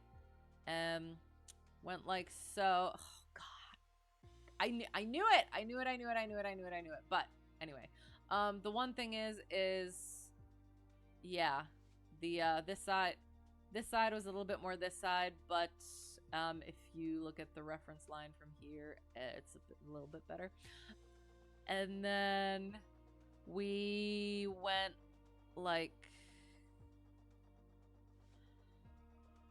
oh, we figured out our ground speed to figure out where the wind was. That's what that square is. So then we, do you mind? There's a bug in here. Sorry. So we did our steep spiral.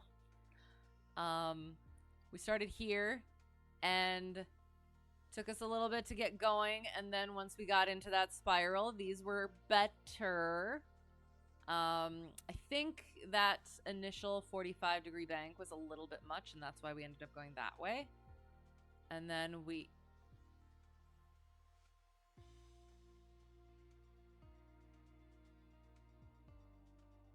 Ooh.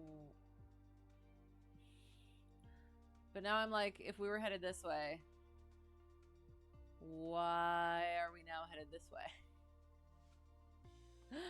I don't know what the heck. Gosh darn it. I'll have to look back on that one. And then we... Oh, yes. And then at that point, we did our emergency stuff.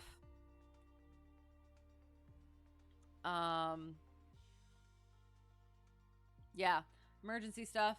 So, engine fire, steep, or emergency descent, and then landed, or almost pretended, sort of, simulated our landing on this road here, took off again, came back around to go back up here to go find a good spot for our rectangular course. However, should have just gone around in here. And I did. I noticed that there was this big long bit right here. But I don't know. That is why, make sure you pick out your points, pick out your references, and actually understand where they are at all times. However, tis what tis.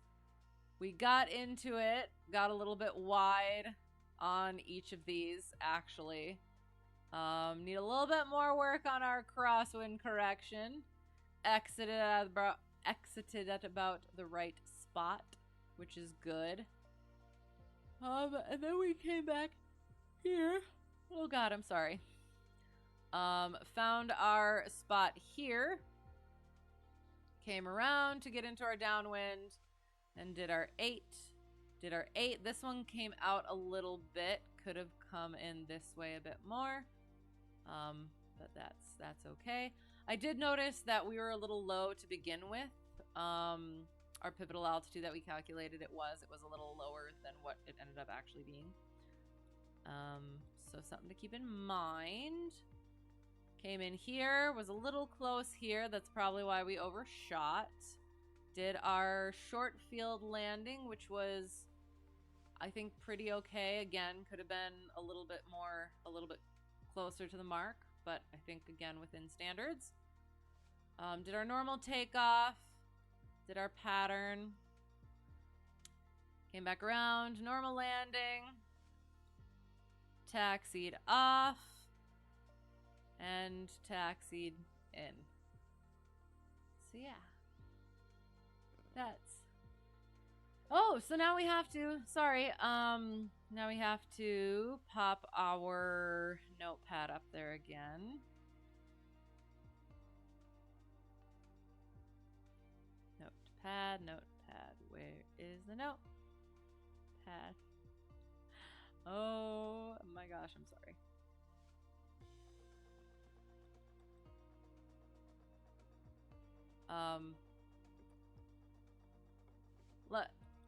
Let me know if you can't see that.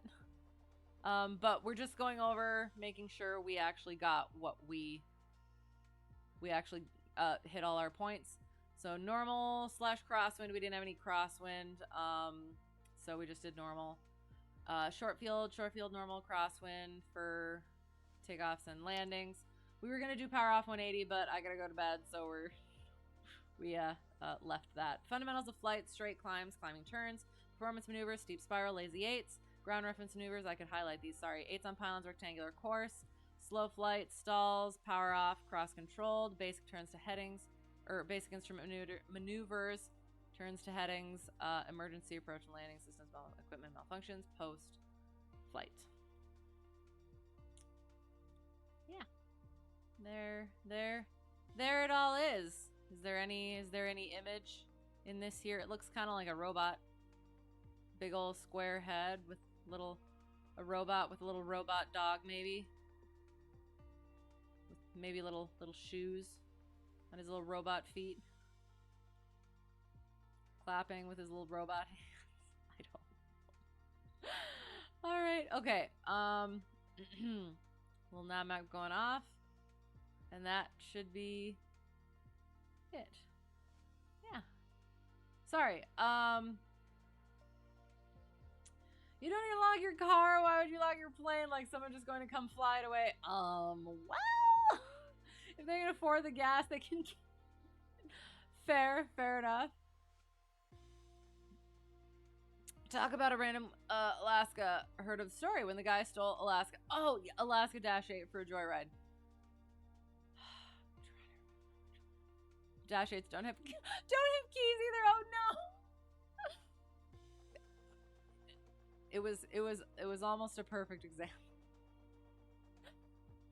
All right, so I have no updates, IRL updates as of the moment. I'll turn this off. We'll start looking for somebody to raid this thing. Make sure I don't have anything that's gonna pop up strangely.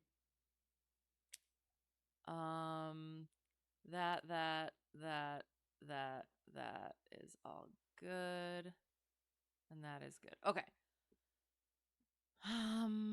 Yes, looking for somebody to raid. Yes, so I don't have any, no IRL updates, so that's good there. We will fly next Tuesday. Barring changes, we'll let you know on my Discord. And again, some point want to get back to Sundays with other random games. Some point want to get back to Thursdays with reading. Currently Sherlock, or we were doing Sherlock. So yeah, so that, and then, but for now we're just doing our flyings. Working on getting to Checkride.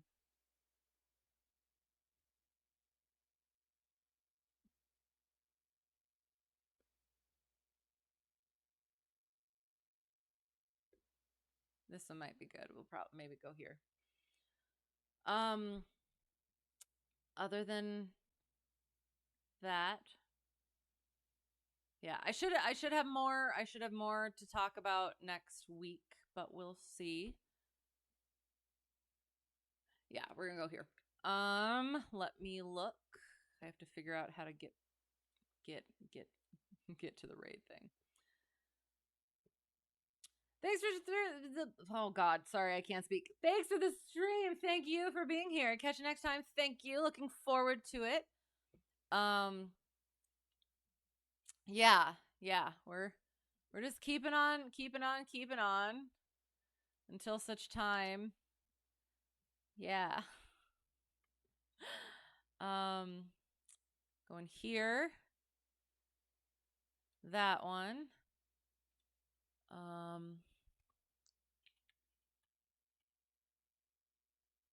All right. Boom. All right, we're ready to do that. 2 a.m. there. Sleep well. You as well. I will. I will be going to bed. You guys have fun. It looks like a fun one. It's somebody new. 2 flight sim. And I remember those days. It's fun to see it from the other side now. Even though I don't fly all that much different than I did then. But yes, spread the love, have a good time. And oh frick, god dang it. Sorry. I got out of it accidentally there. But yes, I will be going to bed, so you guys have fun. 3 p.m. there. Time to go find some beer. Hey. Sounds like an excellent time. Have a good night, you as well. Great stream as always. Thank you. I do. I appreciate that. And I appreciate you all so much. So to whoever got lost and found their way here or found their way back, thank you for being here. I appreciate it. I always have a good time, and thank you guys for the follows. Thank you all for whoever has stuck around for as long as you have. I do. It's always a good time, and I can never say thank you enough. And yeah, if I forgot anything, brain is mush. Hopefully I'll be earlier next time, but we know how that goes. So yeah. I think that's it. But if I forgot anything, I apologize. But until next time, yeah, all the good things. Have a great whatever it's going to be for you. Hope to see you again soon. Again, should be Tuesday. We'll let you know if not. And yeah, I think that's it. So thank you. Thank you so much. Have a great time in the raid.